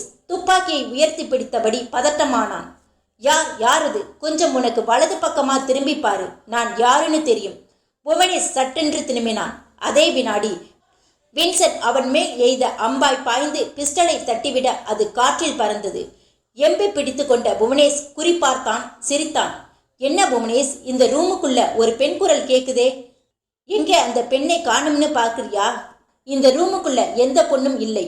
நான் தான் பெண் குரலில் பேசினேன். உதடுகளை கொஞ்சம் கூட அசைக்காமல் என்னால் எப்படி பேச முடிஞ்சதுன்னு பார்க்குறியா? எனக்கு வீடியோகிராஃபர் வேலையை தவிர இன்னொரு கலையும் தெரியும். அந்த கலைக்கு பேர் வென்ட்ரிலோக்ஷியம். கையில் துப்பாக்கியோடு நிற்கிற உன்னோட கவனத்தை எப்படி சிதறடிக்குதுன்னு யோசனை பண்ணினேன். நான் கற்றுக்கிட்ட வென்ட்ரிலோக்ஷியம் கலை கை கொடுத்தது. கொஞ்சம் பெரிய மனசு பண்ணி அப்படி மண்டி போட்டு உட்கார்றியா? புவனேஷ் வியர்த்து கொண்டு முறைக்க வின்சென்ட் உருமினான். இப்ப நீ மண்டி போட்டு உட்கார்றியா? இல்லைனா உன்னோட வலது முழங்காலுக்கு ஒரு தோட்டாவை அனுப்பட்டுமா? பிஸ்டலை தாழ்த்தி வின்சென்ட் புவனேஷின் வலது முழங்காலை குறிப்பார்க்க அவன் சுவரோரமாய் ஸ்லோ மோஷனில் மண்டியிட்டு உட்கார்ந்தான். வின்சென்ட் ஷட்டரை மேலே தூக்கிவிட சூரிய வெளிச்சம் உள்ளே பாய்ந்தது. அதே நேரம் மேஜை மேல் இருந்த டெலிபோன் குரல் கொடுத்தது. வலது கையில் இருந்த பிஸ்டலால் புவனேஷை துல்லியமாய் குறிப்பார்த்து கொண்டே இடது கையால் ரிசீவரை எடுத்தான் வின்சென்ட். ஹலோ, பேசுறது யாரு? வின்சென்டா? மறுமுனையில் ஒரு பெண் குரல் பதட்டமாய் கேட்டது. ஆமாம் வின்சென்ட், நான் திலோத்தமா பேசுறேன். சொல்லுங்க திலோத்தமா. வின்சென்ட், அந்த புவனேஷ் சாகல, உயிரோடு தான் இருக்கான். உங்களை கொல்றதுக்காக எந்த நிமிஷத்திலும் வரலாம். கொஞ்சம் ஜாக்கிரதையாய் இருங்க.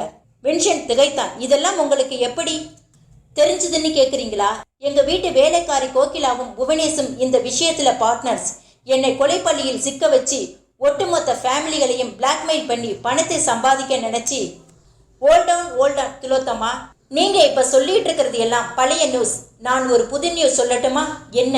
என் கையில் இப்ப துப்பாக்கி. அந்த துப்பாக்கிக்கு பயந்து புவனேஷ் எனக்கு முன்னாடி மண்டி போட்டு உட்கார்ந்திருக்கான்.